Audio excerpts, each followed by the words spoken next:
stay there. You play to win the game. My message for the fans, we're all frustrated with where we are right now.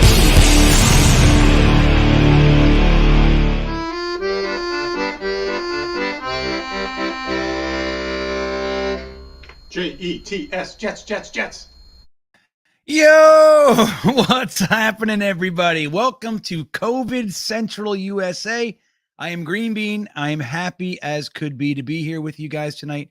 Thursday, thick of it, right alongside of a boring game. Who wants to watch Thursday night football tonight anyway? It's the Chiefs and the Chargers. Who gives a shit? Who cares about these two teams? Loser quarterbacks, bottom of the barrel teams. So we got each other while that boring game is on alongside of us. Again, I'm happy to be here. I really couldn't be happier because I've been in bed for the larger part of 3 days. I went up there to New Jersey, hung out with so many awesome Jets fans, spent far too much time with Jeremy. But other than that, it was really, really great. And then I leave and I literally get COVID, man. As soon as I left, thankfully it was when I left. That's the great thing. I know where I got it. And it was not up there. So I'm glad I didn't drop a bomb on anybody or anything. But you know what? One of the reasons I'm most excited to be here, of course, I'm excited to see everybody in the chat. But another reason I'm really excited is I get to see our co-host. It feels like months. I don't know why it is. We did this last week, but I'm gonna bring on our co-host because I miss him. Let's say hello to Frankie from Flatbush. What's up, Frankie? Hello to everybody. Hello from the COVID-free zone of Pittsburgh, Pennsylvania. There it is. Good to see everybody. And it's been a rough week, hasn't it? It's been a little rough, I think, for everybody. GreenBean with the health, and I think Jets land in general, because, boy, has it been, it's been, I don't know what you want, toxic. I think the word might be toxic. Yeah. It's been a toxic environment in Jets land. So let's hope for better times, shall we? Well, you know, Frankie, this is interesting. I mean, no, let me just clarify though. We did do this last week, right? Did we do it last Thursday? I think so. Every day after a loss feels like 100 years. So maybe that's the problem. I swear, like, dude, I went into the studio, into StreamYard. I forgot how to do everything. I was like, what? Like, where am I? I don't even know what the hell is happening. So I think Sunday was like an emotional roller. I think maybe not a roller coaster, but it was an emotional gut punch again, just like last year. Yeah, it felt very similar, Frankie. You know, now I'm going to tell you that we were up there. I was up there with Jeremy, and I'm going to tell you one of the top 3 coolest things for me, and I mean this sincerely. It took like 3 minutes for me to even register. Was when I got to. We did the Coney Island Cyclone event up there in Brooklyn at Coney Island. And I walked up and everybody's already there. And I was with Jeremy and my nephew, and we pull up, and Y2K, who we didn't know was going to be there. He was like, hey, have fun at the game. He made it, he made a show of it. And he's fucking Y2K standing there. And I got to meet Y2K. It was a just incredibly awesome surprise. I had no idea. And then I'm telling you, I was like, oh, hey, man. Yeah. And I was like, wait, like, you're not even supposed to be here, man. Like, it took a minute to actually sink in. But dude, the emotions, like, we did the Coney Island thing. It was so awesome. I mean, it was truly awesome. We went and got pizza with all the people and everything.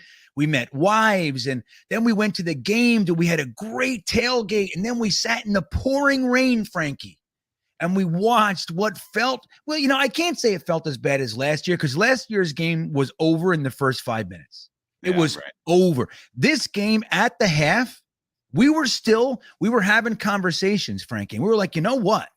We're in this thing. I think it was 10-3 or something along those lines at the half. And we missed the damn field goal. So, our brains, it's 10-6. You know how that goes. It's really 10-6. So we're 4 points down from the Ravens, and the Jets' defensive game plan in the beginning was doing a fantastic job with job number 1, which is contain Lamar Jackson, make him beat you with his arm. Do not be the fools letting him run for 18 to 28 a clip.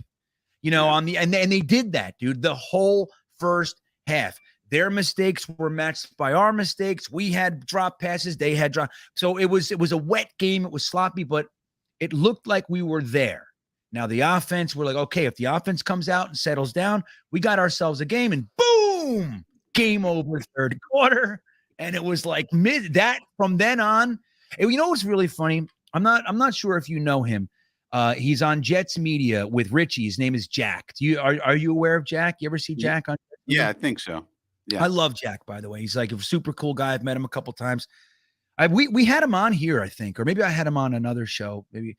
But anyway, I was sitting next to Jack and Richie, and Jack said to me 2 minutes into the third quarter, before the touchdowns even started, and he looked at me and he said, "Hey, do you feel it? Can you feel it?" And I said, "Yeah, I can." He goes, why? Why do I feel that? I said, "I don't know. I feel it too, man." We knew it. Like there was something in the air. That stadium, there's something there. You can tell we're about to get blown out. And it was like, it didn't even start yet, Frankie. And he said that. "Can you feel it, Bean?" I said, "Yeah, yeah." I sitting here thinking the same damn thing. So Frankie, like you said, it was a roller coaster of epic proportions, especially for all the just amazing Jets fans who actually made that damn trek yet again to go to that infernal building. I said I've had one good day in that building so far. One. Been there 5 times at 4, whatever it is, and I've had one good day. One. Thankfully, it was the one time I brought my son, but that fucking place is miserable, man. I hate that place, Frankie. Well, and it's the whole off season. I mean, because for Jet fans, the off season is the playoffs. So we had our playoffs. We had all this buildup, and the off season's so long, and you do all these mock drafts, and you have the draft, and you have the free agents come in, and then we signed Quan Alexander, and everything was looking great, and Zach was looking good so far, and the reports are he's accurate, and oh my goodness, and you have all this buildup to this one game, and it's like the Super Bowl. It really is. And then to come out and play like that, boy. It was tough, man, because let me tell you, there were some really impressive things. And we'll talk about that. There's a lot of positive, right? It's kind of my gig. I try really hard to find the positive. In truth and in complete transparency, guys, I haven't really been able to spend much time in Jetsland this week because I've been sick. I've been really sick. I've been like in bed. In like time warp sick, you wake up, you're like, what day is it? Like that kind of stuff. But every time I checked in, it seemed like a lot of negative stuff was going on. So I was like, okay, I can't even handle it, anyway. But so I'm not as up as maybe I would be usually on all the news, but I can say that, there were some positives, man, and again, we'll get into all those.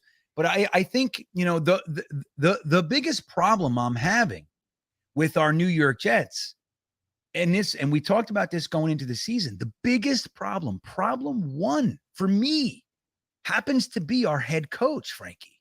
And I don't know, like it just doesn't feel like, it feels like we have too much talent to me. It feels like we have too much talent, and that there's like a stubbornness or something. I haven't necessarily put my finger on it, but I just feel like that's the problem. And I don't really love some of his comments this week, post game and afterward. I'm not digging it. I'm not digging the way he's talking. You know what I mean? But listen, we'll get into all that. Think about that for a second. I want to say hello to some people in the chat real quick. I feel like it's been years. I don't know why. I miss you guys in the past 3 days. I don't know what it is, but I haven't made a video this week too. Maybe that's what it is, Frankie. I'm way off my schedule, buddy. But hello, John Salty Nuts Magoo, who, by the way, guys, you see this hat? He started it. He was first in here today. He got here. What time is this comment? 6:30. He was here a half hour early. Guys, John Salty Nuts. I had the dog that tore up my hat that I've had for 25 years. Salty Nuts Magoo found that hat. It's almost identical. Even the back. Dude, it's crazy. I think it might actually be the exact same. It's even a Reebok.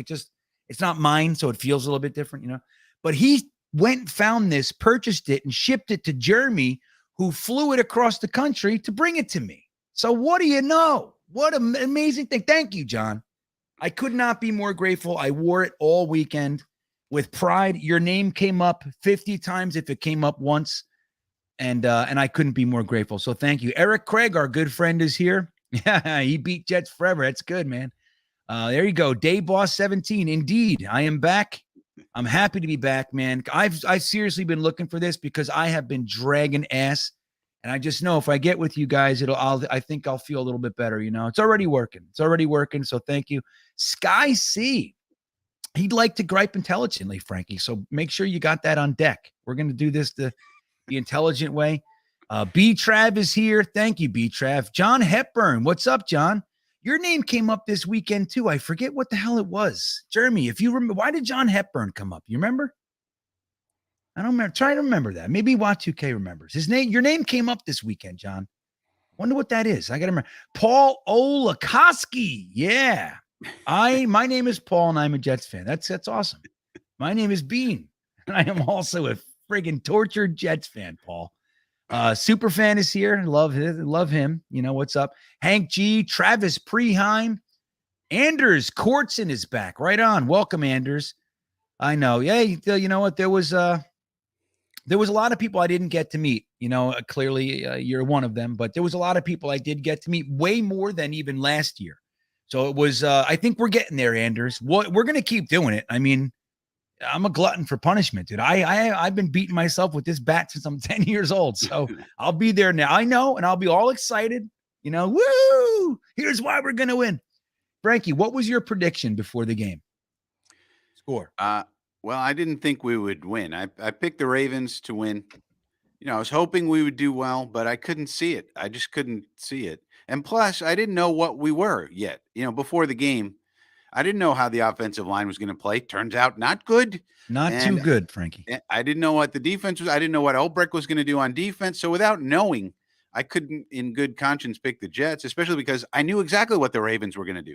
They were going to run the ball. Lamar was going to run around, and occasionally they were going to throw deep passes. And that's what happened. And they were going to play really good defense, which they did do. Yeah. So, yeah. I mean, you know, so I knew what they were, but I didn't know what we were. So I couldn't, I mean, they were 7-point favorite on the road, which means they're like a 10-point right, 10 points team than us. So how can you pick them without knowing what exactly the Jets are? You could look on paper and say, I like this on paper, which is true, but you got to see it. And so yeah, I didn't think so. And so I was happy to see us only 7 points down at the half, but then, you know, quickly got out of hand. All right. Well, I picked the damn Jets to win. You know what I was spouting? I was spouting 28-27, Frankie. I thought I was going to be a nail biter. That's what I wanted. I don't think anybody could have picked out the fact that we were going to come out with 13 personnel. Nobody saw that coming, except maybe the Ravens. So I just found, Jeremy, thank you for clearing my spatial brain cavity. It turns out the reason John Hepburn's name came up is because he was with us at the Cyclone, Frankie. That's there you why. go. There's a lot of people there, probably. Yeah, John, man, that's right. Look, you got to forgive me, man. You know, I'm functioning at, I think I'm operating at approximately 30% right now. So I'll come back. But dude, let me tell you, the Cyclone was the best, Frankie. I mean, it really was. We had a full train, and it was there was some difficulty, Frankie. We got there. There was the first 2 rows were taken. We were trying to tell the guys, let them go so we can have a full train. We have just enough for a full train. And the guys are like, no, we can't run a train with only 4 people in it. And they're being mean. We're like, come on. You clearly see we're a group here. We're trying to do something. They take my GoPro. They were mean, Frankie. Took our hats and gave us keys and fucking wristbands. A bunch of bums. I know. I was like, you guys are being mean this year. Last year, you were much nicer. I said, yeah, I took it on last year. He goes, well, that doesn't mean it was allowed on last year. I said, all right. I said, is that a new? He goes, look at the sign. I said, how long's that sign been there? He goes, 50 years. I said, okay. But it was so those 2 rows, they were like 15-year-old kids. And they literally, upon their own volition, Frankie, said, you know what? We'll get off and why don't we get off, let you guys do it, and you guys can have the train. And I was like, wow. Because I wasn't going to ask them. I wasn't going to say, hey, you guys, you know what I mean? I don't know. I just don't feel like doing that to 15-year-old kids, you know? That's just not who I am. I don't want to do that. I'd rather them go have their fun and I'll wait. But anyway, it was the best. And I can't wait to make a video of it and everything. It was just so great, man. I had the best time with those guys and your wives. There was a few wives there. Incredibly awesome. You know, lucky guys we are. Lucky guys. Fourth and Forever is here, Frankie, right next to Tanisha Davis. Well, hello to you, Tanisha. Hawk's cooking, but he's listening, Frankie. So he's not staring at us, but he's listening. He's going to run out for coffee later, too. Isn't that Hawk? Hawk, he goes, I'll be back. I'm going out for coffee. We'll take it, Hawk. Yeah, well, good. Yeah, let us know what you're cooking. We'll try to get it. Curly Norman is here. Harlan Abraham is here. Janai Davis. Yeah, man. Again, Salty Nuts. Hello, Salty. Tony Alexio.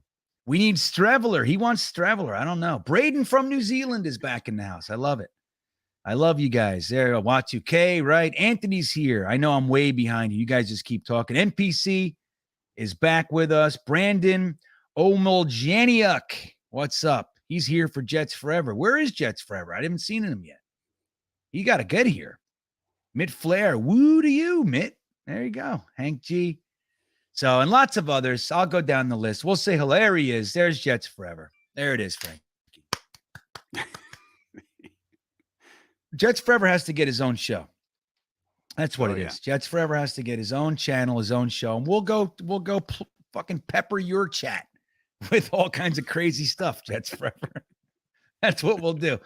What's up? Where he is, Iowa Jets. You know, dude, you know what Iowa did, Frankie? And then we'll move on to some Jets. But you know what Iowa did when I pulled up, he's wearing a shirt. I made the mistake of sending in my Patreon Discord a picture of me in my comedy days. I don't even have a beard in the picture. And I'm wearing my Yankee fishing hat, whatever the hell you call those things. And he made a shirt out of that picture. So he's sitting there wearing a picture of me at like 28 years old. So that was funny. That was great. And he made a shirt for me, which is just hilarious, man. And thank you. You're the best. Iowa was one of my favorite things of the whole weekend. Truly. He's a great dude. Aaron Butler, Mindy Adam. What's up, Mindy? Stephen T, Jay-Z Jets fan.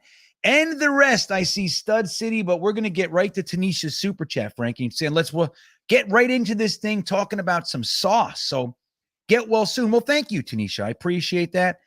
Sauce representing for the Jets out of Queens. Will you be at the Bengals game on the 25th? Hoping you can. Would love to meet you. I will not be there, Tanisha. Sad to say. We are sending the final two people of the from the GreenBean's Wayward Jets fan fund to that game, but I will not be able to make it back up. Truth be told, I probably went to my one game this year. I might make it to one more, and that one may be in Pittsburgh. And if I go to Pittsburgh, I'm going to absolutely pound Frankie to go there for every single chance I get until the game starts if he doesn't commit. So that's what I'll do. I don't know if there's any tickets going to be remaining. There's always tickets. There's always a ticket. I've learned that years ago. Just walk up to the game, look for the guy holding a sign who says, I need tickets, and say, how much? And he goes, $10,000. Oh. Then you wait till the game starts, and he goes, $45. That's what happens. I've done that many, many times in my life. So sadly, Tanisha, I don't think I'm going to make it. Jeremy and Y2K are also not local, as is Frankie is not local as well. So none of us from this show will probably be at that game, but I'm excited for it. I think the Jets are going to improve, Frankie. That's what I think. I think we have a young team and that we're going to improve. Now, the only person I saw him in here before, the only person I think is Hap. Here he is. I don't know. Oh, but look at Mo. I think Mo feels vindicated. He's been telling us for weeks, months, you guys are out of your minds. We're not beating the Ravens. But he says, yeah, that was a very nice thing John did. Right, Mo? See, that's the thing. Like Mo, I think Mo gets a bad rap, as does Jets Forever. They just take their stance and they stay there. And you know, in today's day and age, you know what I mean? I got to respect that. I don't necessarily disagree with either of them all the time, right? You know that. But I respect it. I respect it, Frankie. And look, and he's got a heart. He says, hey, that was nice. That was a nice thing. Yeah. So he's got a heart. He recognizes kindness. So, Frankie, talking about this young team, we'll talk for a few minutes about last week, and then I really want to get into some of the things going on. Some of the comments, some of the jibber jabber out there going into this game. Right now, the game here is at 0-0, so I can't wait to see how this game's going to be a good one. I think this is one of the better ones of the year. I think, but anyway, so as far as the game last week, now Sauce Gardner got a lot of positive press after the game. Once again, he did not let up a touchdown, and he had the opportunity on Mark Andrews to break up what looked for a second there like it was a sure thing touchdown, but a little bit of pass interference there. I know he didn't get called, but he absolutely could have. So what do you think about Sauce's performance? I know a lot of Jets fans were kind of hanging their hat on him as one of the positives, but what do you think about that? Well, I don't think there's any question that he's, as advertised. I think he did really well. He's not going to get targeted very much, but I'll tell you something. He's going to have a tougher task this week. If I were the Jets, I would put Sauce on Amari Cooper all day long. Forget the Browns have Amari Cooper, who's an excellent route runner from the wide receiver position. And let's see how he does against Amari Cooper. It's one thing, on that play, we were switching around and he switched on to Andrews and he made a nice play. I thought it was a nice play. I didn't think it was interference. It was. But I mean, it could have been called, those plays you could call it anytime you want. Really, it's one of those ones. It's kind of like holding on the offensive line. You could call it anytime you really want to. Yeah, totally. Yeah. But so I think he's as advertised. I mean, they seem not to want to attack him very much. And then, you got DJ Reed on the other side. And if you want to attack him, he's also seems very good. I mean, it's one game. We got to see how they do. But I think those two are pretty solid. The guy I have most question is, as I have all off season, is LaMarcus Joyner. What is he doing out there? LaMarcus Joyner, didn't he get burned for 2 touchdowns? Wasn't that him? Yeah. And So we said all off season, free safety. Yeah, we did. And they didn't address free safety. They didn't need look to. What happened? They didn't need to, Frankie. Yeah, they had And LaMarcus Joyner. Because that's right. He hasn't played safety in 4 years. His last year, he was injured all year. So we didn't see him at all. But right, it's like, we don't need anything else. We have this guy. And it's sad, you'd like to see him at least not get decimated his first game back. But that's what happened, man. And everybody else looked pretty formidable, man. I have to admit. And even, so I have to ask, I saw that Jordan Whitehead is questionable. Now, yesterday it was he's out. I saw people reacting to he's out. Today I saw something that he was questionable. And I have to admit, guys, this is a rare week where I'm not as caught up, right? I'm going to need Frankie, Jeremy, Watt2K, you guys in the chat. But Jordan Whitehead looked like an absolute stud to me. We were cheering a couple things that he did. I don't really recall exactly what they were. We were like, fuck yeah, Jordan Whitehead. We were doing that kind of stuff. And we were in this battle with these Raven fans in front of us, man. It was like it was really, really contentious, Frankie. It got the 18-year-old out of me. I was like, shut up, motherfucker. I was doing I was back. I felt good. He ended up getting ejected, that guy. That guy got thrown out. He was too much. The guy said too much with this guy already, and he threw him out. But anyway, so Jordan Whitehead looked good. But so what's going on with him? I heard that he's questionable. Now, does he look like he's not starting? What's the issue? What happened? Well, he's got an ankle. So he didn't practice on Wednesday, but he did come back to practice today. So he was limited. So he was LP today on the injury report. And that's promising when you go from Wednesday DNP to Thursday LP. That's promising.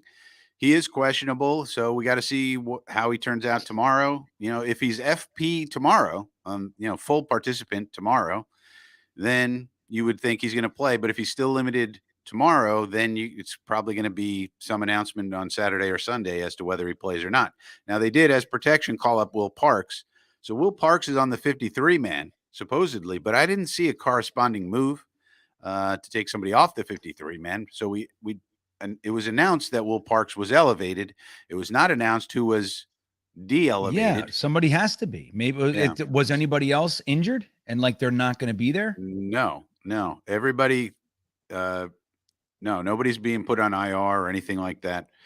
So, so there has to be some kind of corresponding move. Like Grant Herman's could go back to the P squad, for example. That would be my guess. So they called up Will Parks just in case. He'll be on the 53 man. But the reason people were skeptical about Whitehead is because Saleh said he's week to week, and if Saleh, optimistic Oliver, says a guy is week to week, Yeah, that means that he's out probably 9 weeks. right, yeah. So that's I why know. people thought he was out for sure. Optimistic Oliver. That's fantastic. And Uh, so so but then he came back to practice today, so that was good news. But we just got to see. We don't know. But it would be very helpful if he was going to play. We need him to play because there's a very obvious game plan against the Browns. And Oh, yeah. The game plan is you stuff the box and you try to limit that running game as much as you can, Right. tough as it is. You make Jacoby Brissett beat you. That is Yeah. the game plan. That's There the is no obvious other game plan. So that means Whitehead's in the box. Joyner going to be in the box too. 8-man, 9-man box sometimes. Right. And if they said, right, like you said, you put Sauce on Amari Cooper, you put DJ Reed on who is it? Donovan Peoples-Jones. Yeah, who I love, by the way. I'm still pissed about that. Anyway, he's solid. He's been okay, but he's Amari Cooper's the route runner, so that's why I would put Sauce on him and say, "Okay, welcome to the NFL, kid. If that's you right. can cover, Here you go. if you can cover Amari Cooper all day long, 1-on-1, okay, we got something." That's right, and I agree. Now, Frankie, I'm having a weird moment because I just saw this comment and I didn't write it, so this is weird. Who are you? Who is this guy? And who's that in the picture? That looks. I want to say that's Chris Herndon, but I can't. I'm blind, Frank. I can't see. But so GreenBean is here. I don't know what this is, but it's a good comment because I got to tell you, I was a little bit. I wouldn't say I was bothered, but I was like, "Shut your face!" Like that's what I was like. So the Saleh receipts comment, Frankie. I'm taking receipts. And I'm going to be happy to show everybody who said we were this, blah, blah, blah, blah, blah. And I also saw there was some guy out there on one of these networks or whatever. And it coincided with what I thought, but he said it better than me. And he said basically, like, who the hell's receipts are you taking? You were 4-13. We can't talk about a bad team when they're a bad team. And then you come out. We all said you had a great offseason. We loved the draft. You masterfully great free agency. We said all the stuff, and you go and you lay a friggin' egg and you lose 24-3. That extra touchdown is baloney. Okay, I wasn't even in the stadium anymore, Frankie, when that touchdown happened. So it was like, give me a break. Those kinds of touchdowns, the Ravens are letting you do it. That's what we call garbage time. All right, so it's a 24-3 drubbing by the Ravens. And so are we not allowed to be upset? We're not allowed to be, alarmed, unhappy? Are we not allowed to be this way? You're taking receipts of the people who comment on your bad performance. So GreenBean here says he doesn't mind the receipts comments and he's sticking it to the media. I get it. But it's time here, man. Like, and again, we're not even asking for a 10-win season here. We're asking for 7 wins, right? But it's like home opener, bro. Can we not get blown out, please? Can we not get blown out? That's all. If it was 24-17, if it was, okay, man, we would have been happy with that. We want to see a friggin' real touchdown. In a home, we haven't seen a touchdown in a home opener. I don't know. I don't even think we had, did we have one last year? I don't even think. I think we got blown out in that by the Patriots last year. I don't remember the one before that. I don't have, my memory doesn't go. It's weird. I have gaps. You know what I mean? I remember shit from 1984, but I can't remember. So what did you think about the receipts comment, Frankie? Again, I'm not making a big deal about it. I'm not going to say I'm bothered, but I was like, just shut up already. Can we just win? Number one, you're proud of everybody. I'm so proud of how we fought. And now you're taking receipts of people that are commenting about how shitty you look as a coach. What do you think?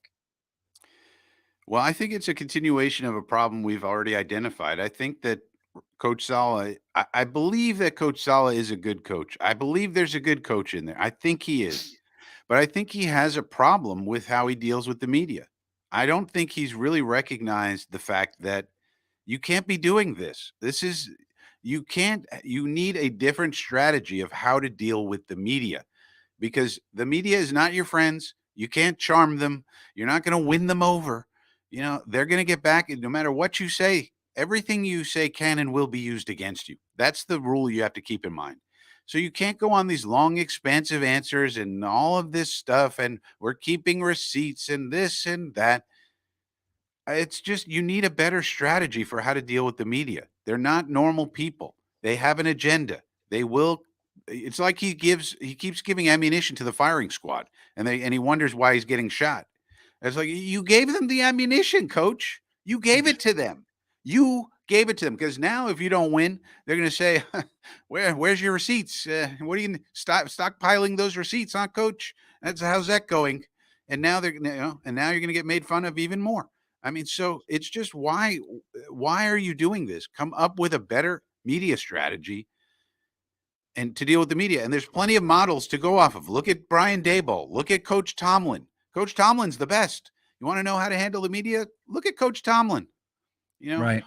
Why do you have to? I'll give you two examples. The thing that actually annoyed me a little more than the receipts.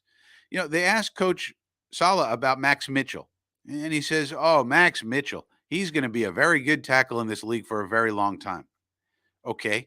Then they asked Coach Tomlin about his rookie running back. What did Coach Tomlin say? Did he say he's going to the Hall of Fame? He's going to be great forever? No. He said, this rookie, he didn't urinate down his leg, so that's something you can start with. That's what he said about it. And that's the kind of thing that you say about your rookie. You kind of faintly praise him, but you say, hey, at least he didn't urinate down his leg. And that's a media strategy. Coach Tomlin could go on and wax poetic about, the rookie running back. He could, but he doesn't. He has a media strategy of how to deal with the media, because he knows what he's doing, and he knows what is going to come back and be thrown in his face later. And Coach Saleh has not learned that lesson yet, and I think that's what has disturbed me the most about a lot of his comments. Yeah, and I agree with that, man. I think, now look, and I'm willing to give somebody time to learn. I really am. But I think there's a weird stubbornness attached to him in my mind. Now, maybe I'm off base. I always reserve the right to be wrong, Frankie. I've been wrong before. Time 2, 3, 4 times, I've been wrong a couple of times. So I'm okay with that being part of the equation. But how I feel is that there's kind of a rigidity to him that I sense, that even like with comments like, well, I don't think I need to motivate players. They get to play a kid's game for a king's ransom, and we're the luckiest people. Yeah, fantastic. As long as this game has been played, there have been coaches that were great at motivating people. Now, I'm going to give you a fantastic example, because you're in Pittsburgh, so you're talking about Coach Tomlin. I was in New York, and when I got home from the game, I dropped Jeremy off in Staten Island after crazy traffic and all this shit that we went through. I get back to Staten Island. I get to my brother-in-law's house, my sister's house, and he's watching the Giants game. He's a huge Giants fan. Now, I watched that game. Now, there's one thing I want to tell you guys. I'm sick of this too. As much as I appreciate the sentiment of, hey, man, that was a tough game, like of the consoling, I'm so sick of people doing that. Other teams' fans going, oh, man, I'm sorry. I'm done. I want to shut up. Just shut your face. I don't want to hear it anymore, right? And I understand it's with heart. But I sat there and I watched the damn Giants game. And Daniel Jones throws just the worst pick at the worst time in the worst way. And what does Brian Daboll, who, by the way, was the guy I wanted ahead of Saleh. Once we had our interviewees, I wanted all guys that we didn't interview, by the way. But when it was our interviews, Daboll was my number one, along with Ryan from Jets Talk 24/7. He grabs Daniel Jones and rips him a new ass in front of dude. That is unacceptable, man. I will not allow that to happen on this team. Oops, look at that. Let's turn it back up. Hey, okay, we're back. So that was one thing. And then what does he do? There's a few seconds left in the game. They get down. They score the touchdown. They can kick the extra point and tie it, bring it to overtime. What does he do in his first ever game as a head coach? He goes for it, Frankie. He Yeah. tells his team, I believe in you. It's not lip service. It's not words. He goes, go out there and get the damn 3 yards or whatever it is. I think what is it on 2-yard line? Yeah. The extra point. So get the 6 feet.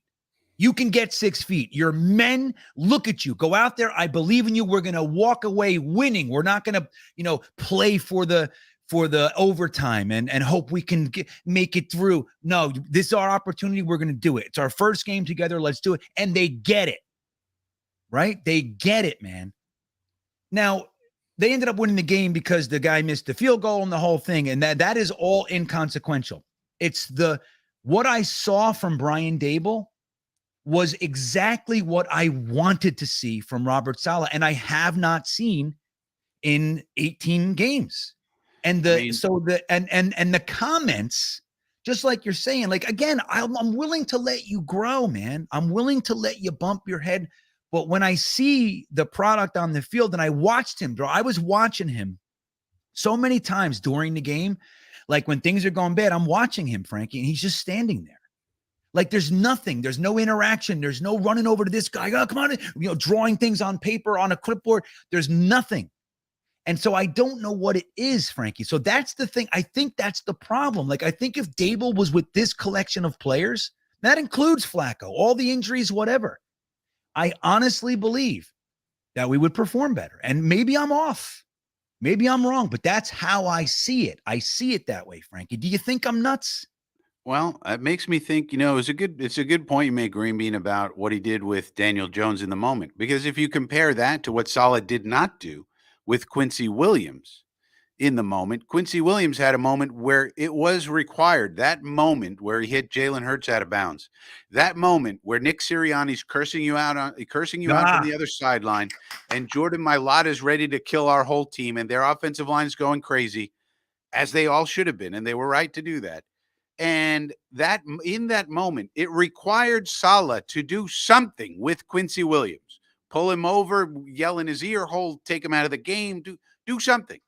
And what did he do? Nothing. He stood there, red-faced, and did nothing, and left him go back into the game as if it was just nothing.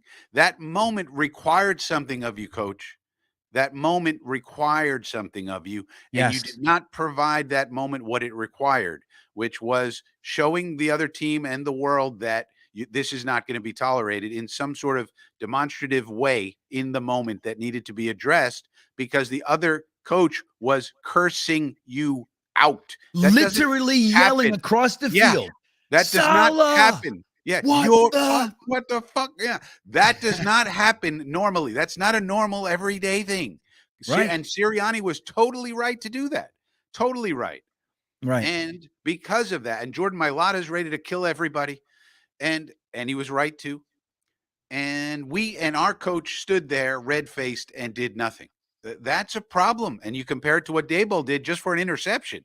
I mean, that's, interceptions happen. You could almost forgive, that more than what Quincy did, which was totally wrong and terrible. It was wrong.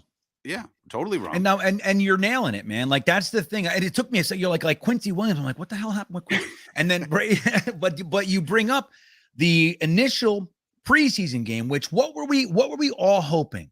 No injuries. Yeah. No injuries going into the preseason. That's all you want. I mean, clearly you want to see, probably you want to see the team to look good, but number one, no friggin' injuries. And the first series, Quincy Williams lays out their quarterback clearly out of bounds, right? Yep. And Saleh does nothing. And like you just said, there was a moment, like he needed to do something in that moment, but he's honestly, in my opinion, disengaged, man. I don't think he's disengaged. It's got to be something else, Greenbean. The man is not disengaged. He's got to be. It's not like Gase. Gase was disengaged, but Saleh, Saleh. It's got to be something else. Maybe what is he it? Freezes up in the moment. Maybe I don't know. I don't know what it is. To be honest with you, it's weird because I do think he's a good coach. I do think he cares about it. I mean, I do think he's all about it, but in the moment, that I don't know. Maybe it's just a young coach getting his sea legs under him. I don't know how to explain it.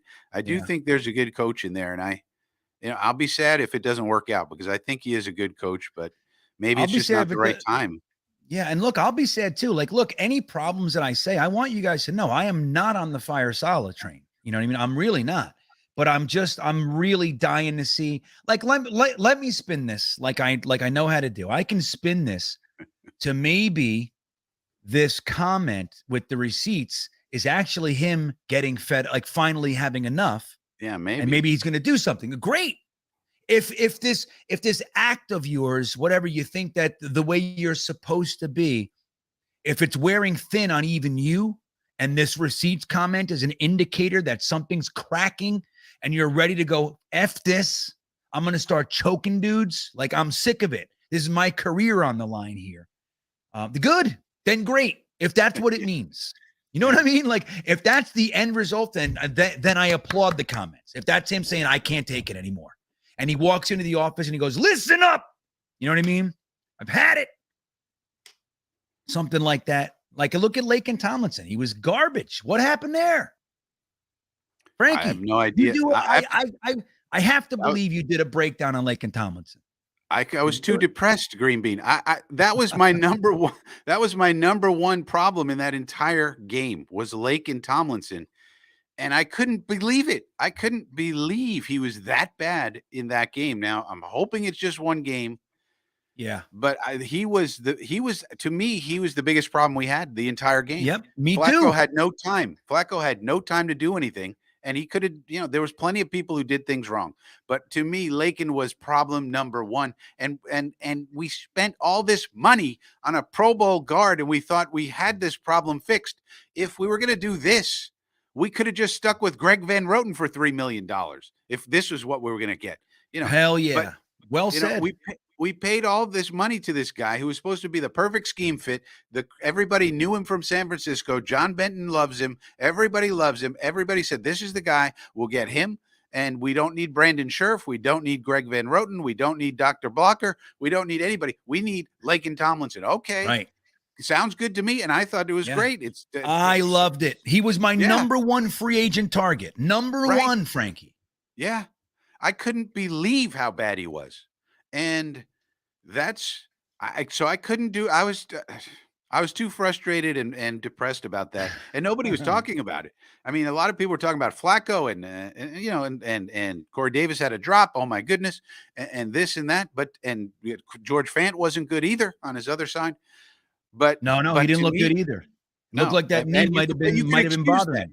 And you could excuse that. And you say, well, look, we're jerking George Fan around. You're in the right. Now you're in the left. Now you're playing center. Now you're playing quarterback. Right. Hey, throw the ball. Throw the ball. Like yeah. Well, you know who I think did do something is who's on the screen right now, Dylan Terriman, who we had on here not too long ago. Hello, Dylan. It's good to see you, buddy, from Jetnation Radio and Jetnation.com. I believe it was you. It might have been Glenn. I saw somebody do a little breakdown of Laken Tomlinson. It was just a clip. One of the things I saw, he was completely blown backwards 3 yards directly into Joe Flacco's face. And we're going, Flacco! And it's like, dude, it was a direct snap, and Laken Tomlinson was backpedaling from the snap. No anchor. Yeah. I mean, it's fine to get blown back a little bit, but then you have to freaking anchor and recover, Laken. Let's go, buddy. What's going on? Right. So look, we'll chalk it up to, oh my God, I didn't realize I wasn't ready for, okay, fine. But dude, he was my number one free agent target. Yeah. And I was delighted when he was the guy we signed. And what I wanted was, okay, now that gives us 3 years, draft some guys, some guards underneath, and pipeline this, Janny. Right. I thought Laken Tomlinson was the guy. Now, and I'm not out, but I'm just saying that was a big issue, man. Big issue. So good to see you, Dylan. And again, guys, if you're not following Dylan on Twitter and everywhere else and listen, I mean, he's an up and comer, man. He's one of the next guys. I'm telling you, he's the real deal. He breaks stuff down, stats, he's just fantastic. I love seeing his stuff. But let's check in with Thomas Cahill. He's got an interesting take here, Frankie. Thank you, Thomas. He says, the Joyner thing just adds to my solid doubts, and it's great to have you back, Green. Oh, well, thank you, Thomas. I appreciate that. The Joyner thing, he says, it adds to his doubts. I mean, what do you think? This is like one of the areas that I'm talking about with that stubbornness, like when they're like the Mims thing. is I tie these together, Frankie. Like there's Mims, another healthy scratch, lit it up the preseason, but nope, still he's not good enough to play for me. Like, what is it? And Joyner's the same thing, just like you said before. We as fans, and this is where it gets tiresome, is that this has been going on for years, dude, decades. The fans, the shit that we wanted would have been the right moves. And the stuff we said, don't do that. And they did it. Adam Gase. What? No, that's the one guy, please. No, and they do it. Let this not be real. No, it's real. No. And so we're right so many times. And this, like, remember that famous clip when they drafted Kenny O'Brien? The guy goes, well, clearly the Jets know something that the fans up here don't. Yeah. You think, and you get that comment all the time. And it's not just LaMarcus Joyner. I mean, we were saying draft Kirby Joseph, draft Daxton Hill, draft somebody. We need a free safety. And or sign one, fine, but trade for one. I did a whole video, trade for Eddie Jackson. Not that, and maybe the Bears didn't want to give up Eddie Jackson, but the idea was we need a free safety here, a real one. And why is Ashton here over Jason Pinnock, for example? If you were going to live with Joyner and maybe develop Pinnock to be his replacement, that was the idea. Why didn't that happen? And why is Nathan Shepard here and Tanzel Smart is on the P squad? Why is that happening? Right. And and it goes on and on. Why do we have, and why is Jeff Smith here as wide receiver 5 and Denzel Mims as wide receiver 6? I mean, personally, I could live with a little bit less of a gunner, quality to have Denzel Mims be wide receiver 5. All I'm asking for Denzel is be wide receiver 5. He doesn't have to start. He's not going to move ahead of Davis or Elijah or Garrett or Braxton.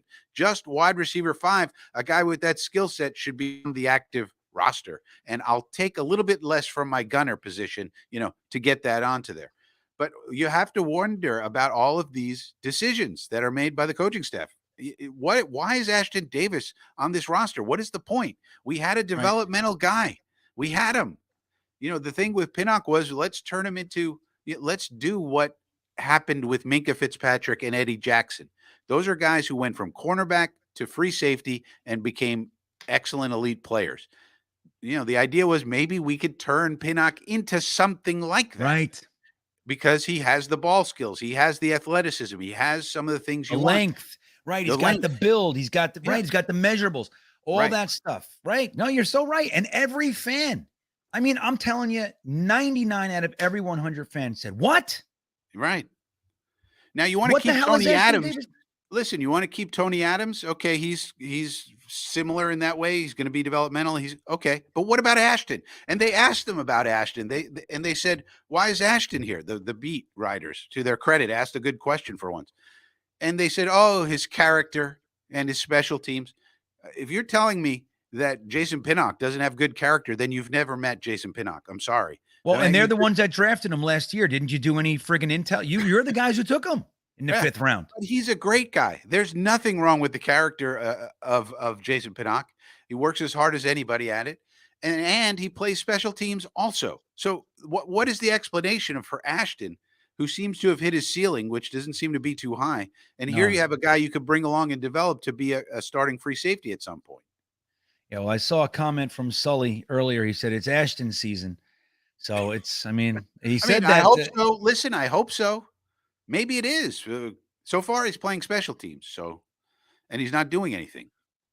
Yeah, it's alarming. And I agree with you, Thomas. It's that's exactly it. And that's what we're talking about. It's like, now look, if those decisions, those head scratchers ended up, we were winning games or we were looking competitive, like, again, I mean this sincerely. If we would have lost that game 24-17 and battled to the last 5 minutes of it, said, fuck. Different story.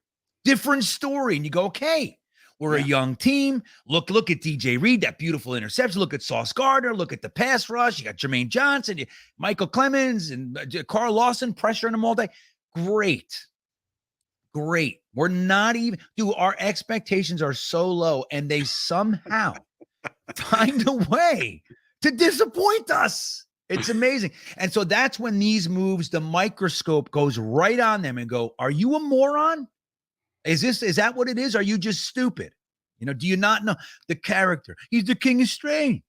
He's the king. What do you want? He King of screen. Well, I would like a tackle every once in a while, Mr. Shepard. It would be nice if you could not get blown off the line of scrimmage, and when you do get into the backfield, you could actually tackle him instead of doing a missed tackle, which is his specialty, and also not get some penalties as well. Yeah, and we have, and the thing is, we have I think everybody agreed that Tanzel Smart outplayed him in camp. Without so we had question. a guy. Without question. And if the best play, one of the things Morgan Moses said last year, he said, the thing I like about this team is that its best player plays. He goes, it's really like that. I don't know, man. Not when it comes to Nathan Shepard. Nah, I don't know. Not when it comes to Denzel Mims over Jeff Smith. I mean, how is Jeff Smith better than Denzel Mims? I know. Can we cut the shit already with this Denzel? Can we cut the shit? If Jeff Smith has never done a single thing. Never. He's never even had that preseason game. And don't forget, Mims's rookie season, dude, he gave every Jets fan reason to believe. Yes, his sophomore season was bullshit. But let's be real. Jeff Smith hasn't even had that rookie season. He hasn't even had that preseason game. Yeah, and whenever you just whenever you just buckle down and go, shit, I'm going to use Mims. Like Saul said, we ran out of receivers. He was the only guy who could use it. And that's what happened. So cut it out already. Like there's something there. Look what he can do. I mean, because look what the man can do if you just give him a chance. I know. It's getting aggravating at this point. And then you won't trade him. Like, I don't know what it is, man. I don't know. But Ant Jets brings up a damn good point, everybody. Why aren't you hitting the like button? What happened? I got COVID. For God's sakes. Hit the like button if you like COVID. If you don't like the COVID, like button if you hate COVID. There you go. I don't know how to talk. Wow, what a great catch. I'll tell you, man. That Patrick Mahomes, he might be somebody, Frankie. Beautiful. Yeah, he might be good. Who knows? We got to see. But look at the Chargers are already up 10-0 on the Chargers are no joke. That AFC West is going to be fun to watch. Yeah, well, like they said, I saw some pregame. I think it was Tony Gonzalez. He said, well, the thing is, the Chargers added players and the Chiefs lost players. So this is going to be interesting. So that's really good. Kevin C checking in. What's up, Kevin? Thank you, buddy. He says, Receipts was such a slap in the face. He is 3-14. He's actually 4-13, right? 4-13. Oh, no. Coach Mid. What about Coach Mid? Let's not get, Coach Mid had that game. You are correct. I should have just kept reading, Frankie. I got all presumptuous. I'm sorry, Kevin. Forgive me. Middleton won us a game. Go out and win games. Don't get mad at fans. I know, dude. And how dare you? It was pouring, and we're standing out there, just pouring, Frankie. And we're going, come on, J-E-T-S, defense. Dude, we're doing all the stuff that we can do, and we're getting ridiculed by damn Raven fans. Dude, they were literally making fun of us. Like, don't tell us that we can't speak on it. I'm sick of that one. I really am. Now, I have a big problem with fans who go on Twitter or Instagram and personally attack people like their person, right? I don't like that shit. I think it's bullshit. I think you're an asshole if you do that. I think you're overstepping. But when you're at a game and things aren't going wrong, I'm a big believer in booing, man. I'm a big believer in letting them know unacceptable. I just spent $870 collected with the parking pass and the ticket and the plane ticket and all this shit that it takes me to get here, the gas and the hot dogs and everything else. And this is what I watch. And again, this is years of this. So don't tell me. I was like, who was it? Michael Carter. All respect. Michael Carter is a stud. All right. I love Michael Carter. And he proved it again. He's the best running back on this team currently, and I don't have a problem with that. But he said it was BS that the Jets fans were chanting Mike White. Well, now maybe a little too far or whatever, but dude, again, then start doing something. That's all. Just start driving. Start getting in. Stop fumbling the damn ball, okay? Because you had the fumble, right? Why don't you shut up? That's what I'm saying. Why don't you shut your face? And Breece Hall, another one. He looked good for moments. We were giving him the Breece, the whole thing, and then he's just fumbling the ball. It's like, you don't have a place to talk, in my opinion. Right, Kevin? That's all I'm saying. So the Receipts comment, again, like if it leads to Saleh kind of, breaking the mold and saying, all right, man, I've had it. Like, this is not San Francisco. We're not nice here. We're not. And that's the way you got to learn. Like, this is not San Francisco. It's not Seattle, man. Like, you need to figure out a plan of how to talk to these people. And there's plenty Yeah, of models. and Just talk. Just look at Brian Daboll. You talk about his coaching style. Daboll also has a media strategy. When he doesn't want to talk about something, he's nice, he's friendly, but he doesn't talk about it. right. I know Saleh talks so much, man. Yeah. He gives so much information, and then he has to backtrack. And Yeah, it will be anything you say can and will be used against you. That's the way you have to look at any media opportunity. yeah, and that's the thing. It's like, and then look with this injury shit, with like, obviously the Becton stuff last year, and then we had the Becton stuff this year. Oh, he's fine. Don't worry about it. It's nothing. Oh, he's out for the season. Like, what? And then Zach, he's coming in. He might play. Nope, he's not playing until at least week 4. What? How about shut up? How about just shut up? Yeah, how about just say, we don't know. We'll let you know when the medical people tell us what it looks like. We'll let you know. We don't know. Wannabe Beanbagger checking. He says, I'm right. There you go, Beanbagger. I'm with you, buddy. Oh, shit. You know what I mean? That's it. Think about it, though. We really are a fan base. And I talk to so many that if we just competed in that game, which the first half did an okay job, but the third quarter, absolute destruction, and it was gone from there. So the second half was atrocious. It's like, that's all we're asking for. 24-17. Okay, we can walk away with our heads held high. I don't know, man. Let me get to this one here. So Kevin C checking back in quick. He says, Solid thinks they are grown men. Dude, 22 is a kid. Right. Yeah, that's a good point too. Now, look, every 22-year-old out there thinks they're an adult, and they are legally. I get it. And they think they're a man. It's one of the things you hear all the time from 18 to 23-year-olds. They go, I'm a grown-ass man. You hear that. Yeah, I know. But you look back at yourself when you're 22, you're like, oof, Jesus. I can't imagine if I was in the spotlight at 22 years old. Bro, I was an absolute mess. Right now, I know I'm an extreme case, so I'll put that out there as well. But geesh, I mean, if I was making $5 million a year and all this, like I'm telling you, I would have been a complete shit show. Look at Mahomes. Look at him. He's like, nope, I'm going to take it myself. Get out of here. You suck. Arm angle. Arm angle. Oh my God, that was beautiful. Holy macaroni. That's a Mahomie special. That's a Mahomie right there. Look at that, dude. Who else does that? I heard Zach was a hybrid of Patrick Mahomes and Aaron Rodgers. Yeah, in his own mind. Can we get him to read a defense? Thank you very much. Yeah, it's a funny thing, man. It's funny. It's funny. We're funny guys, but look, we have to be funny. Like at this point, I tell Jets fans all the time. Like I can honestly, I feel as though I have carte blanche. I could say whatever the hell I want with Jets fans, right? Because I'm a real one, man. I've been here the whole time.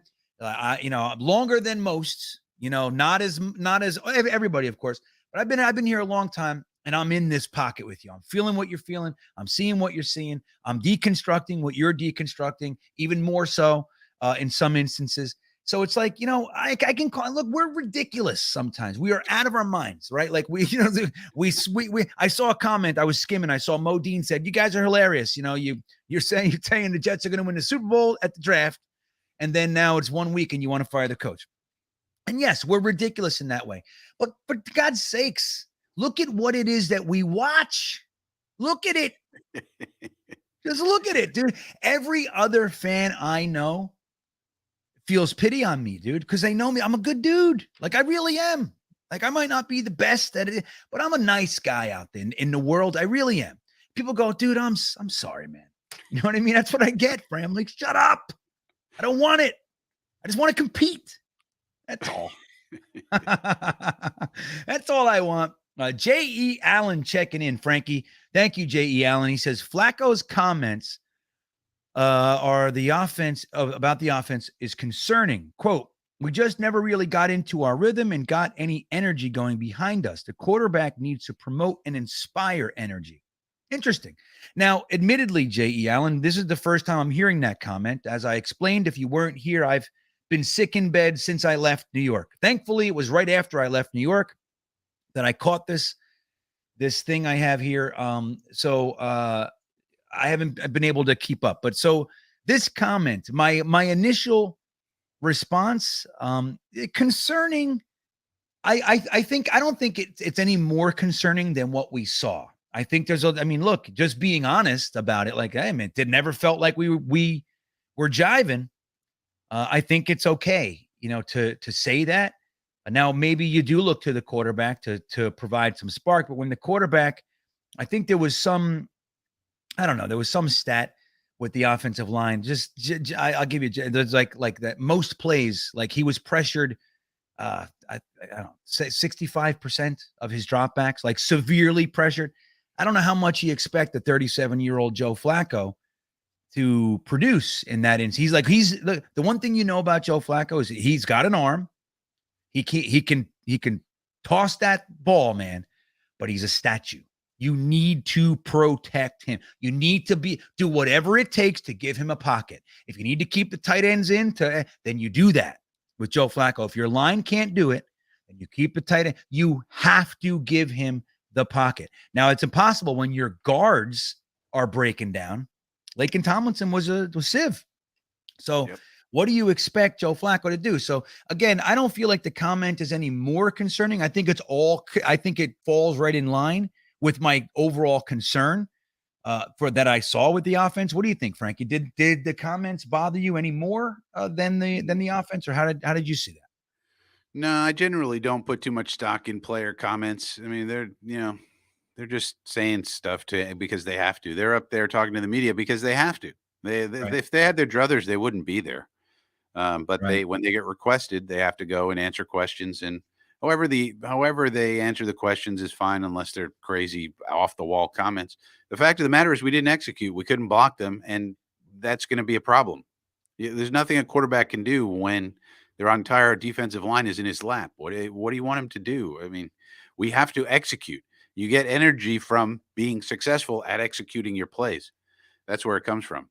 Being rah-rah in the huddle isn't going to help if Laken Tomlinson is just going to let Justin Madubuike come in and kill Flacco. I mean, so it doesn't matter how much rah-rah stuff Flacco does if we can't block anybody, if we can't run a route, if we drop the ball, if we're fumbling. You have to execute. That's what it comes down to. Yeah. And the thing is that we did have drives, man. We had drives where, as a fan in the stadium, it felt like, okay, we're turning it around. We punch it in here where it's a game. And then they would throw a pick or they would fumble it or whatever. It's just every time, every time it just died. And then we get to kick a field goal, and Greg the Leg, who, by the way, I'll just reiterate, I was not a fan. That's another point. Well, why? That's another point on all these roster decisions. Why did we go with last year?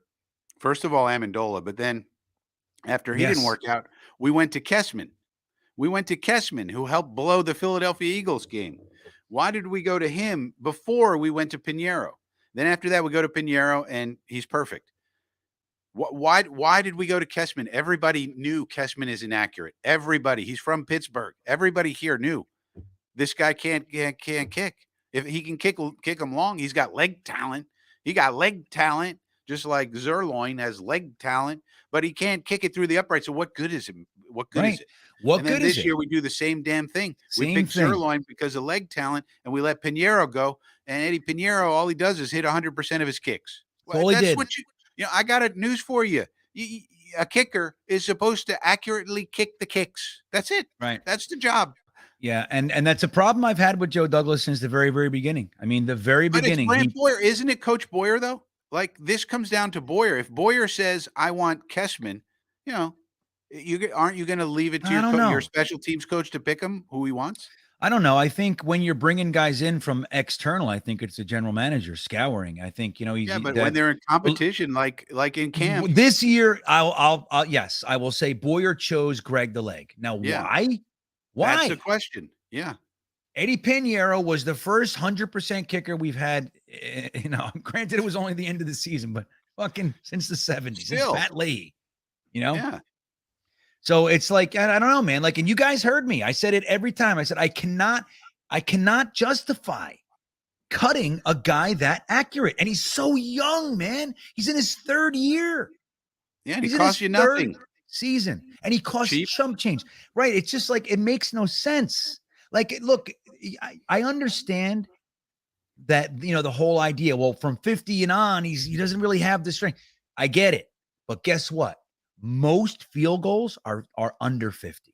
That's where most field goals happen. You want to have the guy that is accurate from 50 and up. That is where the most value is with your field goal kicker. Yes, it's great to have a guy that can kick a 62-yarder. What do you know?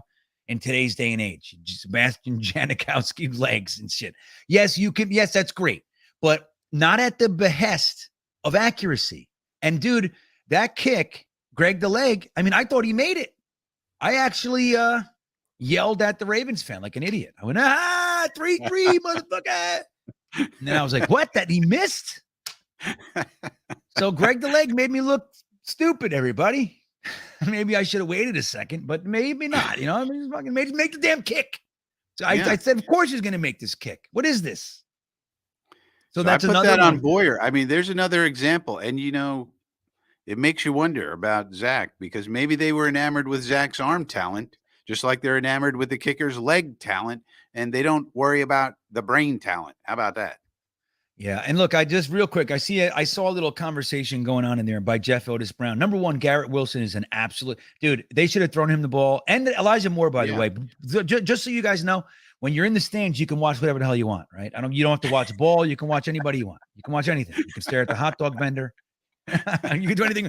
So we were watching, we were doing a little thing. We were watching Elijah Moore, and he was open so much, bro. It was ridiculous. It was ridiculous. And then Garrett Wilson does that play. His first ever NFL catch. That's what he does. Gets to an inch away from a first down. When he caught it, 12 yards, whatever it was. And they barely use him. He wasn't even on the field. Yeah, the 13 personnel. Oh, so yeah, Coach LaFleur is going to trick him with 13 personnel. Okay, at the expense of having one of your most dynamic playmakers on the field. I don't mind 13 personnel, once in a while, but if that's the game plan and it's at the expense of keeping Garrett Wilson on the bench, I don't think it's a good game plan. Because number one, I don't think you're going to fool the Ravens. First of all, I just don't think you are. They're just too well coached and too disciplined. And number two, now Garrett Wilson sitting on the bench. What is going on? I was actually yelling at the television when this is happening. Yeah, well, in 13 personnel, and admittedly, I have not deconstructed the game, so I'm going off what I saw and what I was yelling at, and during the game. But I remember 13 personnel. If you're using it because, all right, my line's not blocking, and I need the protection, and I need to sacrifice, and that's what it is. But they didn't. They had tight end split. Yeah, they were using tight end split. So it's like you got Uzoma out as a split. So you're not adding to the protection necessarily. And you're choosing him over Garrett Wilson or Berrios so the other thing Jeff Otis Brown said, he's like, well, and it's a good question. So great. So you put Mims in over Jeff Smith, and what? Then Mims is the guy walking around kicking cups on the sideline instead of Jeff Smith. And it's a great point. Hey. But the truth is, Jeff, is Corey Davis sucks. Okay. I'm going to tell you that now. I've said it a million times. Now he did have a nice clutch catch, but that was after a ridiculously painful drop. Now, granted, the pass was a little bit behind him. You got to catch that. Okay. I yell at 10-year-olds when they don't catch that. All right. So Corey Davis, man, the fact that we're so loyal to him, Salah should have, after that play said, sit your ass down. The same thing, man. We're doing this again with you. So yeah, and the point is, if you don't have Mims there, you can't take Corey out. There's nobody else. There's nobody else to play the X consistently. You need Mims in there if you want to take Corey out, or if he gets injured or whatever. There's no Mims. Mims needs to be the X. He's the backup X. So what is the point of this Jeff Smith thing? Jeff Smith is just more of the same. We can get the same things out of Braxton and Elijah and even Garrett that you can get out of a Jeff Smith, formationally. So why not have Mims? That's just another reason to have Mims as the fifth guy. It's crazy. Yeah, Jeff Smith again, man. I just harken back to like, what has Jeff Smith done? Yeah. Like, where's the love affair? Like Jeff Smith to me, if you cut him, he's making a practice squad somewhere. Yeah. Just That's like it. Keelan Cole. Right. Look at that. He was our number 3 last year. He just got elevated, but still, point Right. being, No, he's point remains the same. Yeah. Yeah. So Thomas Cahill, who in their right mind puts Flacco out there in the second half? Now, I don't know, man. I mean, remember the first half, even though we weren't looking great, it was a 10-3 game. So, they're just giving the offense the opportunity. But I hear you, but what I would say is after that game, maybe reevaluating this game and saying, okay, well, maybe Mike White is a better option. If the line can't block, if you're not confident in your patchwork line now, you got Max Mitchell over there because Dwayne Brown gets injured and Fant's going to get injured any day now. All right, I'm just telling you. We don't have another tackle on the roster. We have Connor McDermott, but he's injured. He's got an ankle problem. So if that's what it is, then you need a guy who can at least move. And Mike White can move a little bit where Flacco can't. So that's how I'd be thinking. Now, maybe you go into the Cleveland game with Joe Flacco in the first half and check it out, see what's going on. But if it's the same, then you put in Mike White. That's my thought. Or Streveler for that matter. Let Streveler just go nuts. Run around, kid. You know what I mean? Run around. Yeah, but I think I really wonder what they're thinking about Lakin at this point in time. What are they thinking about that performance? I mean, are they thinking they can fix it? Are they thinking they need to help him? Are they thinking I have no idea. I was so upset about it that I started looking at his contract saying, "Can we get out of this guy's contract next year?" We can. There's a cap hit, but we can. But that's how bad it was. And I love Lakin Tomlinson. I was a big proponent. But what are they thinking? Like they must be thinking he's going to do better. They have to. That and if he does, then you don't need a mobile quarterback. If we can block people, then Flacco's the best option. But if you want to move him around, yeah, White would be better. Yeah, and that's the thing you have to. It's like I've always said, like a great offensive coordinator, man, doesn't just stick to their plan. It's like Saleh says, it's not the scheme, and they just stick with the scheme. The great coordinators in this game, whether they're head coaches or they're in coordinator positions, are the guys that can accentuate their strengths and compensate for their weaknesses. And if a weakness presents itself in a game, you have to figure it out right there and scheme around it so you can actually mitigate the damage that weakness causes. That's what you want to see your coordinators being able to do. Now, I've told you, I have grown to become confident in LaFleur. That said, I think that he's stuck with it this week. And I didn't see any reason. Like you see the offensive line. So, I mean, look, and if you got to just roll the guy out because Lakin Tomlinson just cannot block this guy. Just can't happen. And keep a running back. Maybe keep Breece Hall in there, Michael Carter, and he just plugs and he just, gives Lakin Tomlinson some support, something consistently. But then you got to do a design rollout. You got it, and you can't with Flacco. You can't. You can. It's not going to look pretty, but well, that's what I mean. The Browns do it with Brissett. I mean, Brissett is also not Joe Flacco. I mean, Brissett he's not mobile either. I mean, you could do it. You could do it if you plan to do. The thing about it is, if you have a planned rollout, it's going to look a little better than him trying to run for his life. So, you could do it if it's and just get rid of it quick to the tight end or the running back going into the flat. Little things like that. Yeah, I don't understand why they can't do that. It's not going to look like Lamar Jackson, but it could work. It could work. Yeah, and the other thing is this. So like we've said before, what I liked about Dable was he did everything I want to see. That's and it's unfortunate because I was like, okay, I immediately jumped on the Saleh thing immediately. He was not my guy. All right, he wasn't. He wasn't even on my list, to be completely honest. But once they said, we love this guy, And everybody said, "Oh my God, Robert Saleh." The press was, everybody was like, "Dude, he's the best. He's going to succeed, right?" Yeah. But so I immediately jumped on it and I supported him right away and everything. But there are two things. So like one is you have to be able to make those adjustments on the fly. You got to be able to do that. And you should be doing that. That's what happens. Like the Ravens came out and they just said, "Okay, well, that didn't work. Let's do this." And they figured it out and they blew us open. They said that, by the way, LaMarcus Joyner sucks. So we can see that and we're going to eat him up. Let's get singled. Let's get our guy. Let's get Duvernay on LaMarcus Joyner. We see what they're doing. Let's get Sauce off of him. Right. Yeah, right. And that's what they did. They check out the zone. Like, that's the game, right? But if you can't do that, like, so then you need to be letting your players know when they drop a damn pass or they fumble. That's it.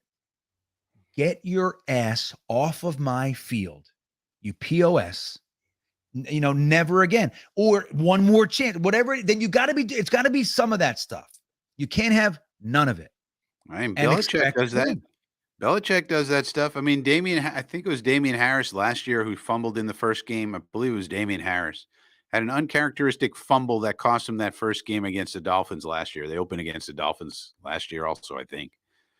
And they opened against us last year. But I hear you. Whatever game it was. Yeah, whatever game it was. He gets pulled, and then he's carrying the football around, a football around with him in the facility everywhere he goes the following week at practice. Meetings, he's going to bed with like he's a high school kid. They do that to show. And then people were hitting it at him as he's walking the hallways. Everybody's trying to knock it out. Showing Belichick, I am not going to fumble again ever, sir. You know what I mean? It will not happen. I will make sure it won't happen. I am not going to fumble. And that's what got him back into the good graces. That's right. And like you walk over to Breece Hall and you grab him by the collar and you say, "We traded up for you. Yeah. What is this?" And sit the hell down. That's it. You're done. That's what you do. That's what you do. Laken Tomlinson, what the hell are you doing? Nate Herbig, get out there right now. Yeah, sit the fuck down. What are you doing? And you send John Benton over there, drunk or not, and you send him over there and he says, "Dude, what is your deal? Why are you playing flat-footed? Why are you on your heels?" Yeah, right. Why are your heels hitting the ground? Why? Yeah. Why are your heels? What the fuck what's going on with you? Yeah. Are you sick? Are you tired? Are you sad? Are you confused? Are you high? Talk to me. Yeah. Nope. Yeah. Yeah. Nope. Laken's going to be fine. Max Mitchell's going to be a great guy in this league. So that's the whole thing. Like, we're not seeing that. And that's where the frustration comes in. It's not that, we don't want to believe. And it's not that we're not supportive. It's like, where is it? Where do we hang our hat, man? Is it on one player? Is it on Sauce? Is it on the just electric, full extension interception from DJ Reed? Is it on Jermaine Johnson? Like, is that all we get? Is we get singular players? Well, he's good. Like, is that it? Or can we really hang our hat on something that's like, okay, well, my coach is fixing this. And I believe, okay, it might take 3 years, but it's going to happen. Like that. I don't see it. But he's going to take receipts because he's mad at the press. Yeah. But, and it's like, it's disappointing because the system is more important than any one or two players, and it's like, if his system, his way worked, okay, fine. If his way worked, hey, I got no problem. I don't have any way that you have to do it. It doesn't mean you have to do it the Belichick way or the Daboll way or the Tomlin way. I don't care how you do it, but it has to work. Like, if it doesn't work, then we're going to criticize it. And, you can take all the receipts you want, but, we are going to criticize things that don't work. That's the nature of it. And until it starts working, you're going to get criticism. That's just the way it goes, buddy. Yeah. Yeah. Like, so what? So like us fans, we're in the stands. We're here talking about, are you saving receipts from us? Should I expect the receipt stuffed down my mouth if you fucking start winning? Is that what I get? A receipt? Yeah. Fuck you. It's like, dude, what do you expect? And he did walk it back a bit the day after. He did say he Did he? I don't know if he Said, thought it. I don't really save receipts. No. He said, "Look, you guys caught me in a moment of passion defending the locker room, and I probably shouldn't have done that. But I understand that the fans are very frustrated. I understand the history of this franchise. I understand what's going on, and I know why that's happening." So he did kind of come back and say, "Listen, it's not about the fans. It's it was a moment of passion. I was defending the locker room, and da da da da." And didn't he say we're not the same old Jets? He said, trust me, we're not the same old Jets. Like, some of the players did. Some of the players did say that, actually. Like, we're not the same old Jets. Well, it's like, let me tell you something. You haven't been there at an opening day game. So the fact this is your first or second time here, it felt exactly the same as every friggin' time. So don't tell me that's the same old experience. Maybe it's not the same old faces. Yeah. So Brett activated. What's up, buddy? Checking in. He says, GreenBean angry. Sal doesn't adapt in personnel or plans. Yeah, man. That's the thing, Brett. It's like, I'm not like livid, but it's just, again, what disappoints me the most, man? Like, this is where it really comes from for me, is that, like, before the game that weekend, like, clearly we had Iowa from Iowa. We had Jeremy from Sacramento.